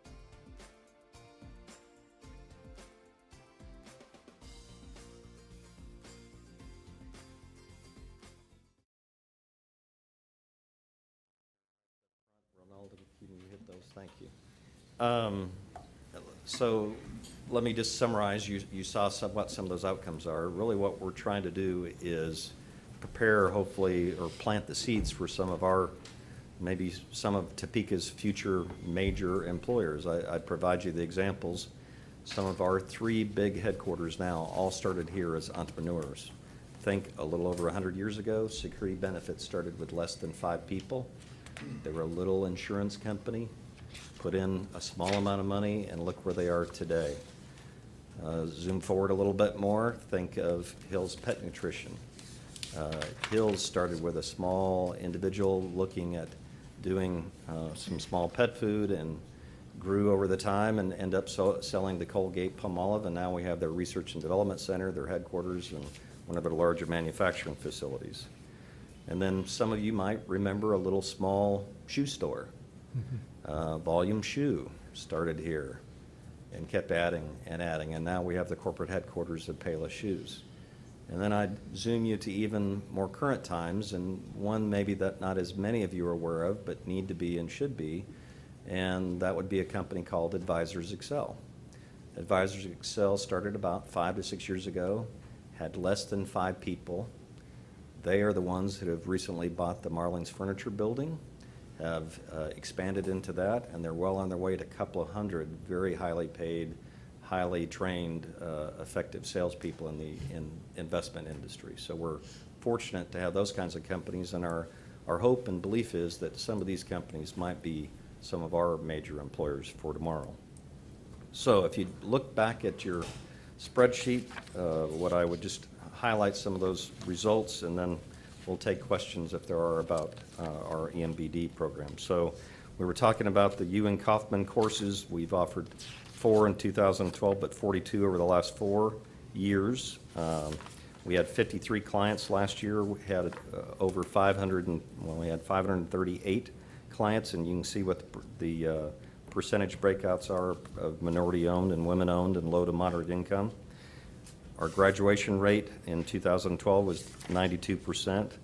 The number of business starts we had in 2012 was 23, and over the 4-year period prior to that was 161 businesses. Total jobs just in 2012 were 42.5, but over the 4-year period total there were 327.5 small business jobs. Our EMBD growth rate, or starter growth rate, that's the percentage of companies if we assisted them or they attended one of our classes and they actually saw substantial growth or started a company from our efforts. 43% of the participants either grew their business substantially or started their company. And as you look over the 4 years, we actually served over 3,414 entrepreneurs. So in 2012 alone, we had 15 training workshops. Over the 4-year period, we had 94. In 2012, we had 620 entrepreneurs served, and that correlates to the 3,400. We had 5 small business loans awarded in 2012, total so far of 9. The loan dollars have been $50,000 in 2012 and a total of $79,000 for the prior total of the 4 years. Jobs retained or started through the loan program were 14 in the year 2012 and 23.5 for the prior 4 years. And you can go through shows the robotics program. There are 26 students, 62% minority, 100% low income to moderate income. And then the Surviving Progress Partnership, our effort to work with the city as you are beginning to go out and work on road construction and our substantial road improvement program. We're trying to make sure we do a better job of servicing those companies whose business is going to be interrupted. The traffic may be changing, so we work hand in hand with the city to give extra attention to those companies to make sure there's signage and they're prepared in advance for those conditions when they occur. We talked to 359 companies in 2012 and 372 for the prior 4-year total. So the total number of technical assistance clients that we counseled, 194 just in 2012, and that means we sat down and actually provided them counseling and technical assistance, a total of 878 for the 4-year period. And then the number of hours we provided were a little less than 500 in 2012 and almost 2,000 hours for the total of the 4 years prior. So to me, you get what you measure, and we've tried to focus on what we think were the most important outcomes to make sure you understand the impact. And I think the other page that is attached to that just shows you kind of the evolution of some of the training courses that we offer, which are from the Kaufman program, which kind of show the advancement of some of the entry-level entrepreneurial courses all the way up to more advanced courses. So I might stop here and see if there are questions that I can answer about either any of the videos or any of those impact sheets. Are there questions, comments? Mr. Cook? For the public sitting at home or in the audience, what was the total amount invested into this program from the JEDO dollars over the last year? Right at 500,000. Okay. And so 500,000 resulted in 42.5 new jobs plus 14 retained jobs. Yes. And which then, if we divide it out, and I know that's not exactly the way math is done, each job costs us about $8,849. Well, but I would also remind you, over the 4-year period totally, you had a lot more jobs over the prior 3 years. So when you add them all together, 327 jobs over 4 years is a much cheaper cost per job. I would tell you, when we had used the normal incentive dollars when we're incenting a company, quite often we incent a job for anywhere between $1,000 to maybe up to $6,000 per job. But the jobs that are created through the entrepreneurship or EMBD program are more costly to support through that effort, yes. And you said it's over the last 5 years? 9, 10, 11, 4, pardon me. Yeah, Mrs. Hiller, I'm sorry. Yeah, but Go ahead. that's $2 million. Yeah, Right. Okay. yeah. All right. I'm sorry. Go Sorry, ahead. my math is, Right. I'm not the CPA, he's down there. Yeah. All right. You're getting better. Okay. I got my calculator. Mrs. Heller? This question might be for Maureen, but I'll just throw it out. Maureen talked about the different kinds of capital that were needed to provide a full array of opportunities for our entrepreneurs. My question is, and she indicated that we could do a little more activity with the sources that we have. And it seemed like maybe there were some lines of capital credit that we didn't have. And my question is, what particularly we might need to add to this mix, and whether it needs to be local or based on the size of our community and economy. It's okay if it's not local and we should go look for it elsewhere. I'll make a brief Okay. answer at that and then ask Maureen if she wants to also add. Obviously, our community has a multitude of banks to offer normal commercial credit. What we've tried to do is add a layer of small business startup funding, and we've been making microloans at the $10,000 to $25,000 level, and those have much less stringent financial requirements than a typical commercial loan would be. But the area where I believe we're most lacking is where we need equity capital or venture capital that can take a lot more risk, even with a microloan, and we're willing to take more risk and go out on a limb, so to speak. Many companies need that first initial round of investment if they don't have that available themselves, and look for either an equity investor or a venture capitalist that will sell a percentage of their company if their idea is good enough to get that source of capital to start. So I might ask Maureen if she wants to add to that. I'll always add to things. Couple points I think might be worth noting. One is that the most important source of capital is that soft dollar, that micro loan, that revolving loan fund that you have. That one is the most important. And I did not dig enough to know kind of how much is being loaned, who's getting those loans, what the criteria are. I know from my conversations with Cindy that the criteria is softer than it is with a lender, and it must be. And so my thinking is get more dollars out there, do more, make more loans. And I don't know why, or how the circumstances are surrounding it today, but that would be one area that I would say, go, that's really important. The other thing that I think you're going to see, and I've mentioned this to Doug, and I am going to bring it up because I think it's important, there is a new source of financing for our smallest of companies, and it's called crowdfunding. I don't know if you've heard of it. If you have, raise your hand. It's an online way of raising small amounts of money from lots of people. Kickstarter, used to be Kiva, was the only one that we could ever use. And the reason that I bring this to your attention is twofold.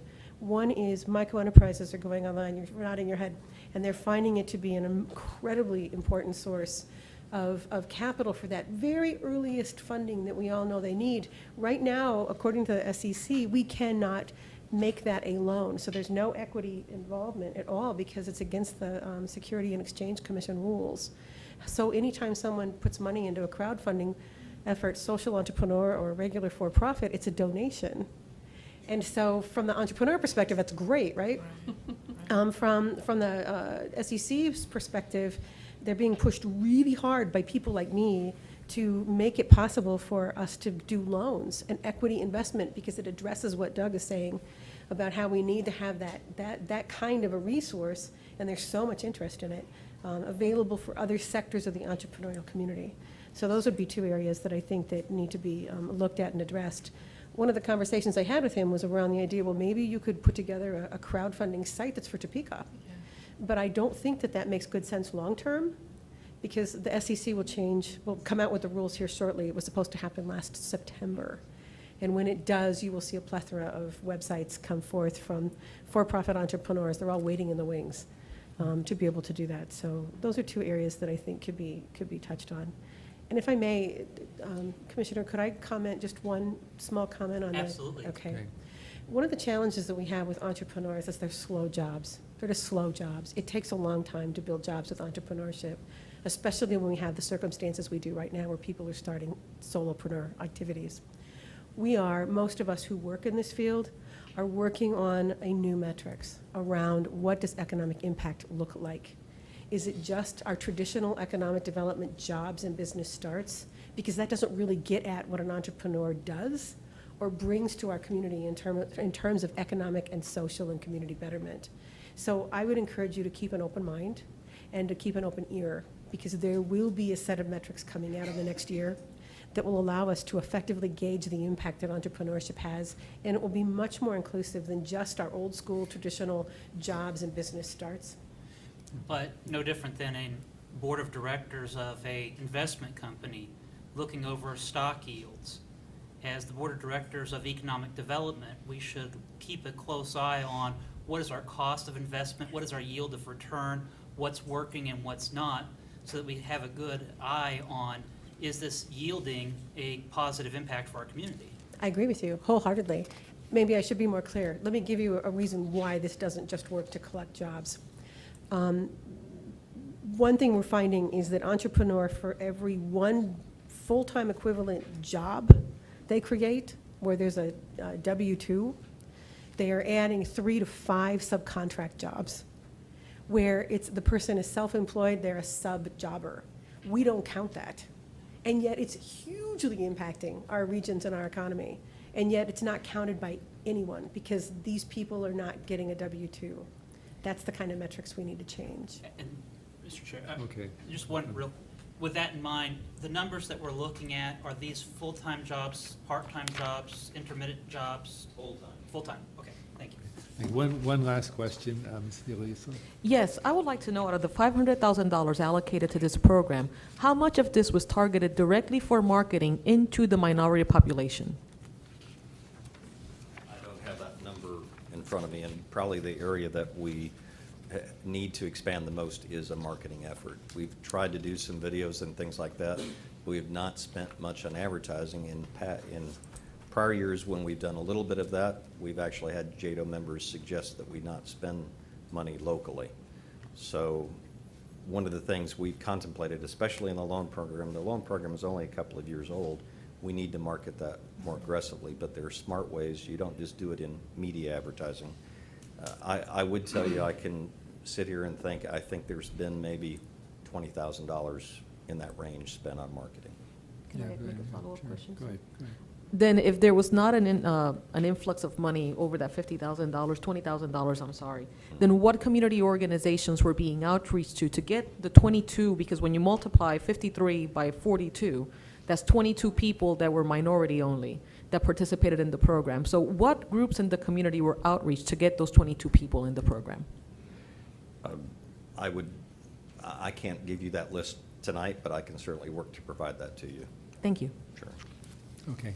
Are there other questions? Thank you. Appreciate the background on the program as it exists right now. We had a request to provide an opportunity for Heartland Visioning to give a review of where they are, and Gina Millsap is the co-chair of the Heartland Visioning, and please proceed. And do you want to make a quick comment on Makerspace? How did you know? Thank you. Actually, there's 2 library connections here this evening. Brian Adams, the young man who owns Soda Works, is a library employee, so I get to go back to work tomorrow and tell him he's going to be a wealthy man, according to a very knowledgeable woman. And yes, as part of our strategic planning process, we are talking to people in the community, hackers and geeks, who are interested in both co-work spaces, but also makerspace and hackerspace. I didn't introduce you. You want I'm to say sorry. your role? And aside from Heartland Visionings, in case someone doesn't know what you're speaking from. I'm the CEO of the Topeka and Shawnee County Public Library. And so I was delighted to hear that that is a way of incenting entrepreneurs and providing support for them in the community, because that's something that we're looking at strategically as well. Thank you. So thank you for that opportunity, Mayor Wolgast. But I'm wearing my other hat tonight, which is as the chair of Heartland Visioning, our community visioning process. And as we, leading off from a comment that Maureen made about focusing on economic and community betterment, Heartland Visioning began in 2008 as a way to help the community work together to develop a vision and a plan of action for the future that we want collectively, and to work together to overcome some of the big challenges we have that no one individual or organization can tackle by themselves. So we began by finding our collective values and a shared purpose, originally among thousands of people in Topeka and Shawnee County, each with their own individual values and self-interests. So in other words, we began by seeking unity through our diversity. And guess what? That doesn't happen overnight. We discovered that, or even in a few years, but we have made progress. We can point to initiatives in the community for which visioning has been a springboard and has provided support. There's NOTO, of course, the creation of a culture and arts district in North Topeka that is facilitating the development of businesses, helping the arts flourish, and benefiting organizations like the Topeka Rescue Mission that provide critical services in the community. Providing assistance in 2012 with facilitating grassroots interest and engagement with the revitalization of our downtown. Bringing elected officials together, and Shelley Bueller has been a facilitator of this, especially of some of our smaller political subdivisions of Shawnee County, to discuss issues and seek common interests. Encouraging citizen interest and engagement with the governance by sponsoring a candidate school that is open to the public and helps people understand the responsibilities and expectations of someone who serves on a board or commission in our community. And bringing education stakeholders at all levels together to collaborate on ready-to-work, or what are called work keys, testing for high school students, and promoting better communication among school administrators and other education leaders. We've also been mindful of the same benchmarks that you look at for economic development, like population growth, job creation, and health and safety statistics. But much of what we've done and will do is not visible. Visioning in any community is focused on intangible outcomes that aren't readily measurable. We're still looking for those metrics too. So I'm a librarian. I did some research. A study was conducted of New Hampshire cities and towns that undertook visioning processes between 1996 and 2006. Participants' notion of success wasn't just associated with tangible or directly measurable outcomes, like infrastructure improvements or job creation, although those are certainly critical to any community. What was most important coming out of that survey in New Hampshire, and what we're finding in our own community, is the building of social networks and new communication channels. This has resulted in collaboration and a leveraging of all kinds of resources. This leads to a transformation of attitudes, of energy, and a better understanding of how to work together effectively. Ultimately, that does provide a foundation for individuals, businesses, government, and nonprofits to increase tangible assets like infrastructure, jobs, and quality of life and livability of the community. When we ask members of our steering committee, those are community leaders that serve on the advisory committee for Heartland Visioning, we've heard the same thing repeatedly. That is their understanding, that is their experience, and we've also clearly heard that their expectation is that Heartland Visioning will serve as and strengthen our role as a convener and facilitator in the community by reaching out to individuals and organizations. So 5 years down the road, because I've been involved with Heartland Visioning since its beginning, and I am a believer and a passionate believer in what it does and what it can do, its potential, in building solidarity and contributing to our community's capacity to grow and prosper. We'll do that by focusing on 4 areas of action: promoting inclusiveness by maximizing opportunities for residents to contribute ideas and participate in thinking about and working on our plan for the future; strengthening local leadership that is both the basis for successful visioning and an outcome of the visioning process; redesigning our process this year, that is our focus, to receive more frequent feedback and to update our strategic plan that was formulated with the help of thousands of people several years ago in 2008. The questions we discuss in our upcoming community meetings will be broad enough to ensure that residents can address issues that are important to their futures.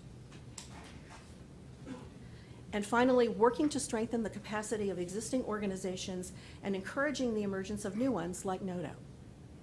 And with that, I thank you very much for this opportunity. I'm going to turn it over to our Executive Director, William Batetta, to talk about how we intend to focus on those priorities moving forward. Thank you. Thank you, Gina. Thank you, Gina. Thank you, Mayor and JEDO members. What you just heard are signs of a community that's being positive and progressive. Economic development happening in small and large ways. Heartland Visioning started 5 years ago with the priorities that the citizens said that they wanted to see, that what matters to them. And we've seen success happen from those. Citizens invested in the ideas, and through the Vision Project, we think that we've been changing the tune of what Topeka and Shawnee County is saying about itself. Now, we need to look forward, and we need to figure out what are those next successes that we want to work on and have happen. While the strategic plan has ideas in it that we haven't even touched yet, what we want to discover is from the community, what do they think? What do they think that the plan represents right now, and does it still hold true from what it did 5 years ago? Or are there new ideas that we didn't even discuss at that time? Are there ideas that we need to refine? Or has there been such changes taking place that we need to look at a complete course correction? But the only way we can do that is by talking with the community. So what Gina mentioned is about the community meetings that we're planning for right now. In preparation, we took steps to involve the community in how those meetings are run. We took time to train about 56 people from the community in facilitation to ask them to come help us in conducting these meetings. The meetings are intended to be different than what we did originally. Before 5 years ago, we had these large meetings where about 150 to 200 people showed up. Our intent by having these extra people trained in facilitation is to have smaller meetings in the neighborhoods, in your elected districts, with small groups in about 20 to 40 in size. And that our target right now is to at least have 20 of those meetings by November. The purpose for doing that is that we want to be able to have people talk to each other and not try to talk to a large group. Talk to their neighbors, talk to their families, talk to their friends in their neighborhoods. Currently, right now, we have our first meeting, just so you know, is scheduled for August 22nd. It's with Fast Forward. We've also arranged for one with students at Washburn. We've also talked with the NetReach program at the High Crest neighborhood to conduct a meeting there. And right now, we are also talking with the head of the teen room, or the Edge, at the library to conduct one for the teenagers that frequent the library there. As a community, the way we make things happen is by developing relationships with each other. So in these community meetings, we want to create an environment where we're meeting citizens where they are. Hence going to places like High Crest, going to the teen room at the library. We want to create an environment where people are talking to each other, and then we want to be able to hear from them through their conversations. What else do we need to be doing as a community to continue to be a better community? From this information, we'll identify where the community wants its vision project to focus its energy over the next 3 to 5 years. Having a variety of people to facilitate and holding these in a variety of places promises, we think, even better results, better building of relationships, and a continued success of what we've been seeing over the last 5 years. There are 2 additional areas I want to update you on. First is organization of Heartland Visioning. Officially this year, Heartland Visioning has registered as a limited liability corporation. In setting up this structure, what we've done is put together the means to be able to govern and refresh the representation in our committees.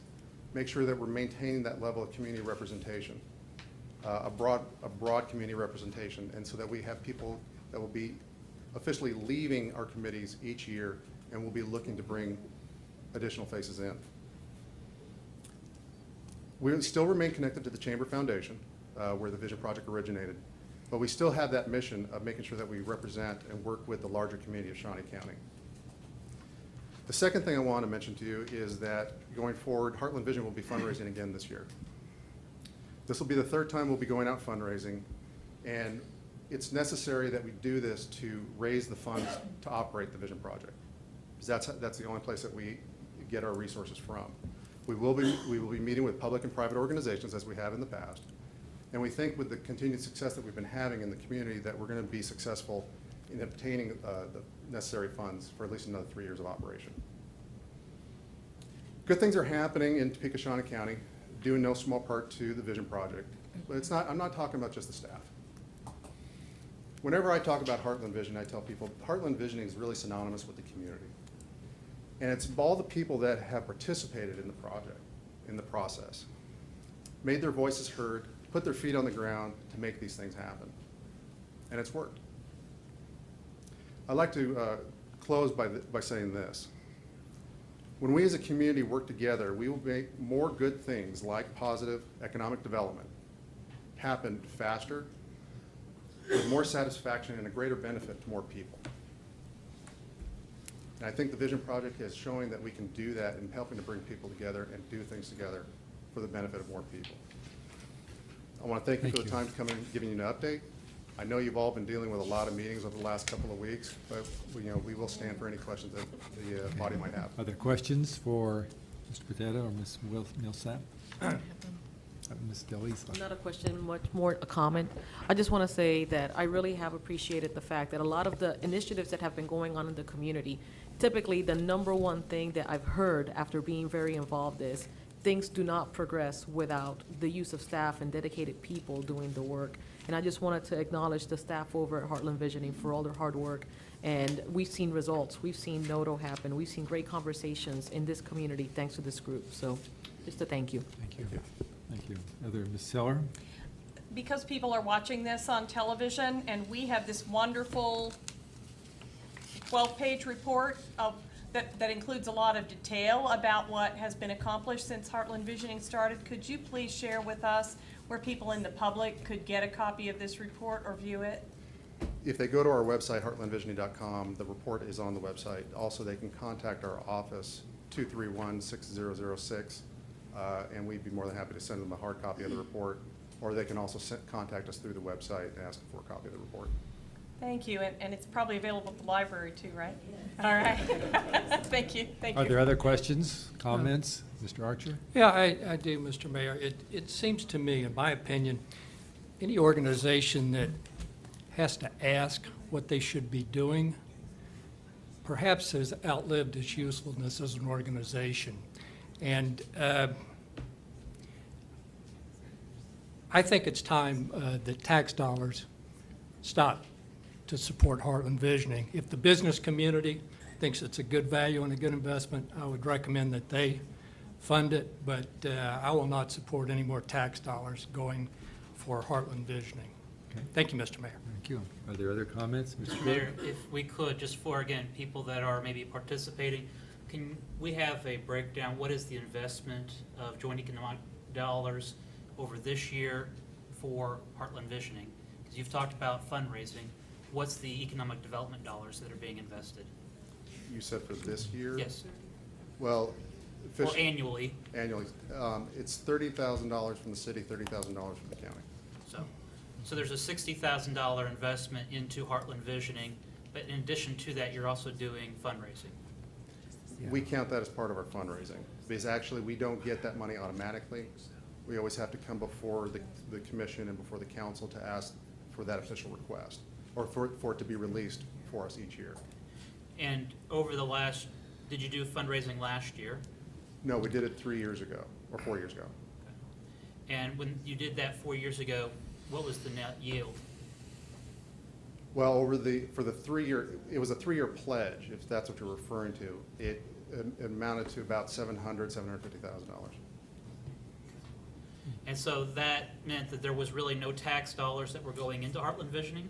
No, that included the contribution from the city and the county, and there are also other public entities that have contributed to us. So if there were $700,000 pledged, why would there be any need for tax dollars? It depends what again, the city and the county are not the only public entities that have provided monies. The component of the money that we do get from the city and the county is greatly needed. Without it, it does affect our ability to operate extensively. It'll really cut back on our ability to to then put out the materials or even create the materials that we're able to create. But also the public, this is not about a private sector, just a private sector involvement. This is intended to continue to build on a public-private partnership. And to do that, it's important that both the public and the private are participating in this in all areas. But if the city and the county's parts are 30,000 a year each, 60,000, 60,000 times 3 is 180. You fundraised and made 700,000. I'm still failing to see what the need is for public dollars. I guess maybe I'm not understanding your question, Commissioner. Well, you said 3 years ago you did fundraising pledges that amounted to $700,000. Okay, what I probably missed, because what I do when I figure out that number, I also include the city and the county contributions to it, but it wasn't a pledge. So if you take $750,000 and separate and remove that 180, Right. That's what we were able to collect in pledges. Which then takes us down to 700,000 minus the 180, $520,000 of non-tax dollars for the last 3 years. Not completely. Okay. Again, because there are other public entities who have made pledges. And what would those entities be? MTAA, the library, Washburn University. So how much non-tax dollars is actually being funneled into? I wouldn't be able to answer. I can get that information to you and supply it to you, but right now I wouldn't give you an accurate number. But it would still seem to me that there's enough non-tax dollars or other revenue that you really don't need the city and the county support. You've been able to do fundraising and finding effective means of funding. I agree with Commissioner Archer on this. Thank you. Are there other comments? Ms. Ortiz? Thank you. I would like a breakdown of that funding. That would help me. Okay, like where the sources of the funding Yes, sir. for where that comes in? Yes, sir. Okay. I'd appreciate that. Thank you. Mr. Manspeaker? Thank you, Mr. Mayor. Just looking at the sheet here, there's about 8 taxpayer-funded entities that contribute out of 43. So, but I would include Visit Topeka as being a taxpayer-funded entity, Go Topeka being a taxpayer-funded entity, Downtown Topeka being a taxpayer-funded entity. So that's just the number I come up with. So you incorporated as an LLC? Yes. So are you a for-profit organization? No. No, we're still a 501c3 under the Chamber Foundation. But incorporated as an LLC, what was the rationale behind that? Our attorney advised us that we were at a point between the two organizations, between the Foundation and Heartland Visioning, that it was time to separate liability for liability purposes to make sure that the organizations were separate. Okay. Then I'll concur with my other two colleagues.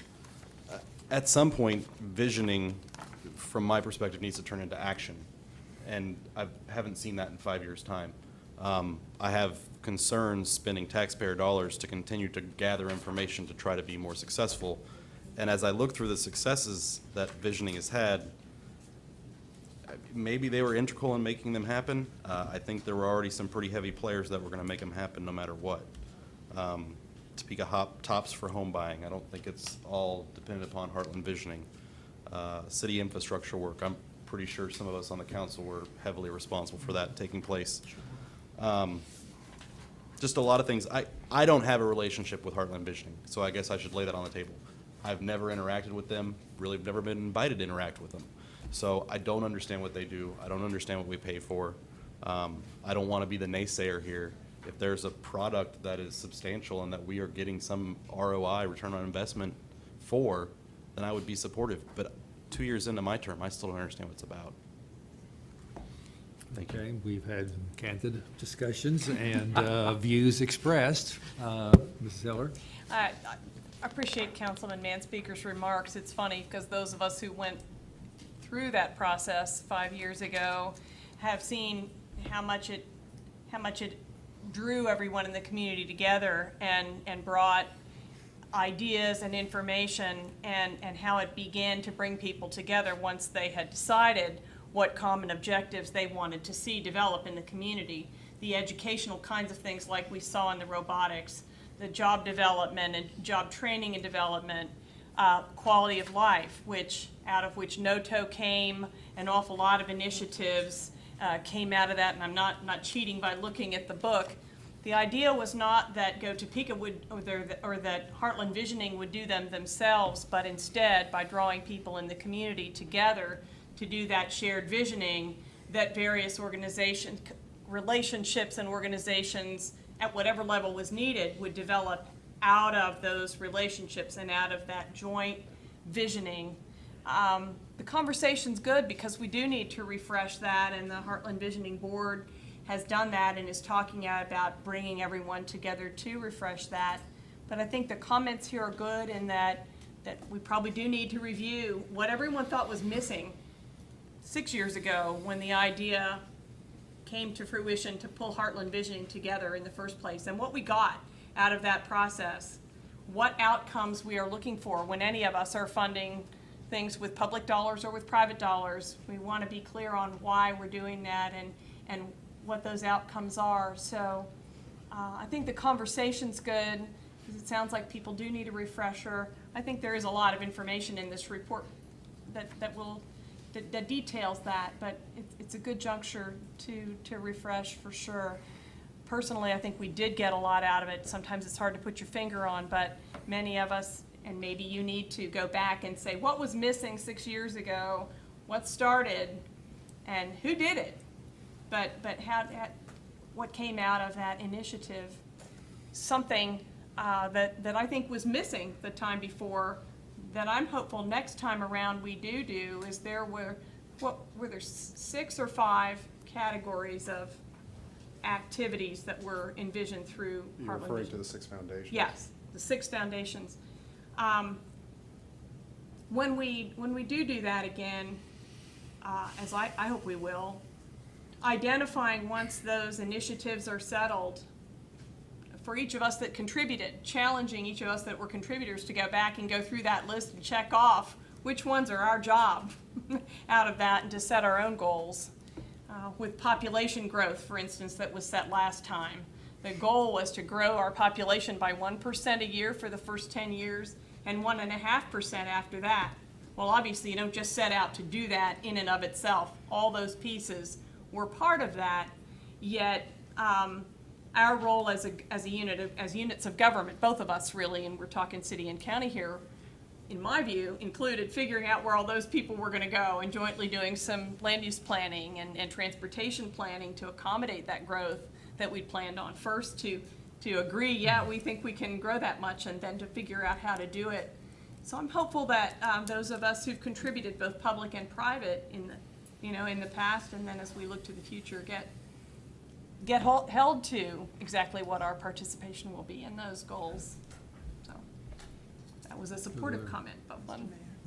Ms. Ortiz? Yes, Doug, we went on that trip, was it Des Moines? That was where we got the Heartland Visioning from? Actually, Was out of that- probably 12 inner-city visits, I would say probably 9 of them had communities who had visioning projects. But we sat in Des Moines, they really pounded, well, I went on the Des Moines trip and I remember. Sioux Falls had it Sioux very Falls, heavily, Sioux Oklahoma Falls. City, many, and the reality of what we were challenged with 10, 11 years ago is our community didn't seem that we were developing Right. consensus. Right. We had lots of arguments on, are we gonna do this, are we gonna do that? Our city and county Right. weren't working that well Right. together. And We one couldn't of- get consensus in the community to get things done. Exactly, and one of the things that was really pounded that I really remember where, before we got this started, and I've been on the council, everybody knows this is my 9th year, what they really pounded into us was to get a person that is not, like me. Everybody doesn't like me, and so everybody's not gonna follow me. And that's okay, and they encouraged us to get a person that didn't have any type of political, to find somebody, and we've done that. But what I see is he is supposed to tie not only the citizens together, but the bring everybody into the equation. And I feel that he hasn't done that. I've been on the council 9 years, and I feel strongly about that. And I think that's where kind of our breakdown is, you know, because when my constituents ask me about and talk to me about the Heartland Visioning, you know, they're not invited. So we've got to do a better job. That's his job. That's not my job, is to bring everybody together. But I am with Mr. Archer. I think that time is out for funding him. I agree with that. I totally do. But we've got to get everybody together to move forward. And until that one person does that, I don't think it's going to happen. I think we're moving, and I think we're on the road to that. But I think we're just not going to continue to go down that road if we don't have that. And people in the West Side, we've got to communicate as a city, and that's what I heard at that meeting. That's what was pounded in. That's what I remember. And correct me if I'm wrong, but we've got to have that strong push, and that's what I'll be looking for you to do. You know, I'm elected official. I get invited to a lot of meetings. I do, but the only thing that I can publicly say is you've come and you've introduced yourself to me, and you've never said anything else more to me. It's not my constituents. It's not their place to come to invite me to different meetings or to give me that tie-in. I feel like it's yours. Thank Okay, you. we've all had our opinions, and we respect everyone's opinion. And that's, everyone has their own views, and we certainly appreciate having those. My only comment is that I know from the Heartland Visioning from the beginning, the two areas of greatest concern, interest on the behalf of the community was, number one, downtown redevelopment. Number two was to create an arts district. And I think those are two that we are moving ahead on. And however, I also think it's time that we step back and look and see what our direction needs to be. If there's no other, I have three quick items to mention before we have public comment. Number one, as far as a next meeting, in our interlocal agreement, it states that on or before November 1st of each year, the City Council, the Mayor, and the County Commission shall meet for purposes of considering the economic development priorities for the coming year. So no later than October, we will be having an official meeting to do that. Of course, we could meet prior to that if we need to meet in order to take action on incentives or anything else that comes from Go Topeka. The second item is I would like to hear from the board members, audience, participants on our location. Do we want to do this again in the future, or do we want to go back to the city council? Let's not open that up for discussion tonight, but if you think about it and let us know and talk to the board members about it. And third, if there's any other comments that we have, or we will go on to public comment. We have, sorry, Mr. Manspeaker. Thank you, Mr. Mayor. One thing, I appreciate the thinking about when we want to meet again, and I think one challenge that I would lay out to my other colleagues is that we're all highly intelligent people, I would like to think. I'll humble myself and say I'm not nearly as intelligent as some of you, but I think it might be worthwhile for us to truly set the direction of Heartland Visioning for next year, or not, I'm sorry, of Go Topeka for next year, of our JEDO, or economic development. Seeing as how we meet in December and establish that plan, I really would like us, this body, to put its head together and decide some of our goals and some of our directions that we want to be heading, so that come December, we can make those goals, we can solidify them into action and give Go Topeka some direction that comes from the leaders within this community. And I think this speaks to it, is by November 1, it is our responsibility to establish the priorities. We give those to Go Topeka, and then they come back in December with how they see carrying those out. Other comments on that? All right, yes, a comment. Thank you very much. It was really interesting, Maureen, to have your comments here today. I think they were fabulous, and you talked a little bit about the importance that we need to have with regards to small business development. One of the things that I did want to bring up and just make a comment, very much like Chad is saying, I think that we have to, as a body, maybe evaluate what economic development means. And one of the things that you mentioned a lot was downtown. And one of the things that we're looking at in our community is making sure that we have that hub of micro enterprises. And like you said, that's what makes our communities work together and have those areas, maybe those incubators and things like that.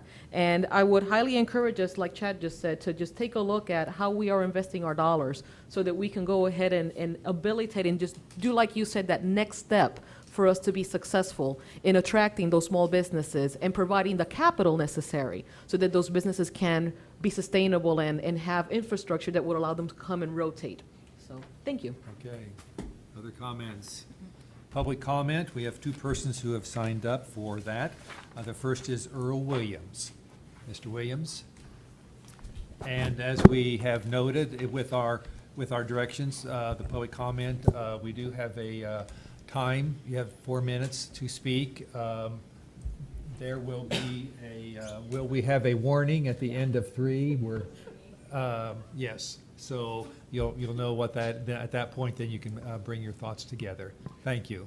Please Thank you very proceed. much. My name is Earl Williams. I'm the new chair of the Economic Development Board for the NAACP. And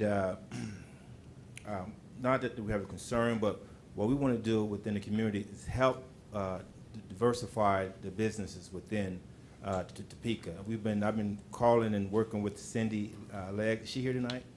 No, she's No, it's not. not. Okay. But I truly think that if you want change, I mean, we can sit here and talk and shake hands, but if you want change, and you really have to work at it. And I think with the Go Topeka, getting information, but if you have a product, has a marketing major, if you have a product, if you don't get the information out, then that product is not going to succeed, okay? And so what we want to do with the NAACP, the Economic Development Board, is help at no charge, okay? Because within the community, I've talked to people about the half-cent tax and the $500,000. Out of about 50 people, no one knew about it, okay? So you have the resources, but in order for it to be tapped, they have to know, okay? And there are a lot of very entrepreneurs within the community, minority, women-owned. They have the idea that if you plant a seed, it will be successful. So we're asking for your help, okay? Okay. Go to Topeka, JEDO, and we're going to invite you to the meetings, and we would like you to show up. Is that okay? Is that fair? Thank you very much. Thank you, Mr. Williams. Appreciate your comments. Lazone Grays.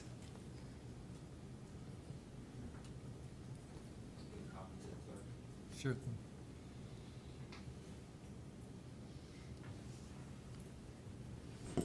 And I just have enough copies for the voting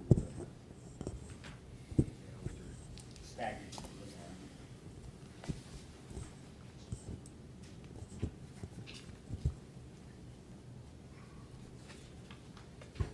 Can I introduce myself? Yes. My name is Lazone Grace, concerned citizen of Topeka. Sort of unfortunate that there's only 4 minutes to speak on an issue of this importance after all that has been said. That was a concern that I had at the last meeting. So I don't come with very well put together videos and colorful flip charts and things of that nature there. All I have is a few sheets of white paper with black and white on it. But I think that that information there is not new to some of you. It may be new to some of you, but regardless of all the numbers over the last year, the last couple of years, how much has been spent, I think it's apparent that there is not equitable racial diversity on the contractor staff, the boards that are giving them direction. I think that a lot of this conversation, most of it, has just been around entrepreneurship, minority business development, and small business development, whereas in the interlocal agreement, it was about economic development. And what is that definition of economic development?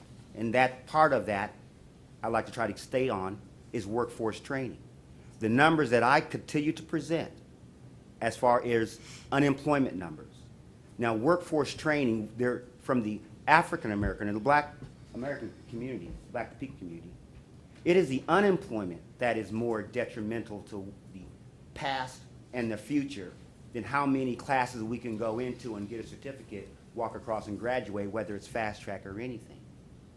Because of the high unemployment of men disproportionately, women disproportionately, that makes it higher use of social services, welfare, mortgage not getting paid, rent not getting paid. Those things are listed off into crime. Those things are listed off into young people not having access to certain things that wealthier kids. And then when it moved from 14 to 17, then it's not uncommon that there may be more criminal delinquency in said populations than there are in others. So I think that all this conversation, you were talking about entrepreneurship, and maybe that's what your contractor wants you to believe is important. But when you look at the numbers, at some point in time, you have to say that this isn't important. Not all, and I do not like the term minority. I cannot speak to all the issues that were brought up. But just the word minority doesn't mean that all ethnicities have the same problems, opportunities, resources. That's not the case. What may be good for economic development for the Asian community or the Hispanic community may not be what is needed for the Black community. And when you have staff and vision and the way that they are doing things, trying to figure out, this is what we want you to have, well, no one is taking into consideration what we need. From the data and the statistics here, and I know I don't have enough time, starting in 2004, and I will continue on to the plight of Black men. 1 minute, thank you. 2004 is when they first experienced 17.1% unemployment and had less than a 4% population within the eligible work environment. Nothing has changed except it has gone up to whereas in 2010 it was 19.1%. The money kept flowing, the accolades kept going, but the failure kept happening. And I have just keep coming back and forth trying to see when is change gonna happen, or is this just gonna be continuing the same pattern, getting the smile, the nice PowerPoints and videos, and saying, oh, everything is fine. There are people's lives, other people's lives, and the lives of their children who are at stake here. It's not just white men and white females who sit and make most of these decisions in the meetings. And that's how it has been. I think that if you really want to step forward, you're going to have to actually either poop or get off the pot and say, this isn't working. And we need to try to find something that is. Thank you. Thank you very much. Appreciate your comments. Thank you, board members. JEDO, no other action. The meeting is adjourned. What is this?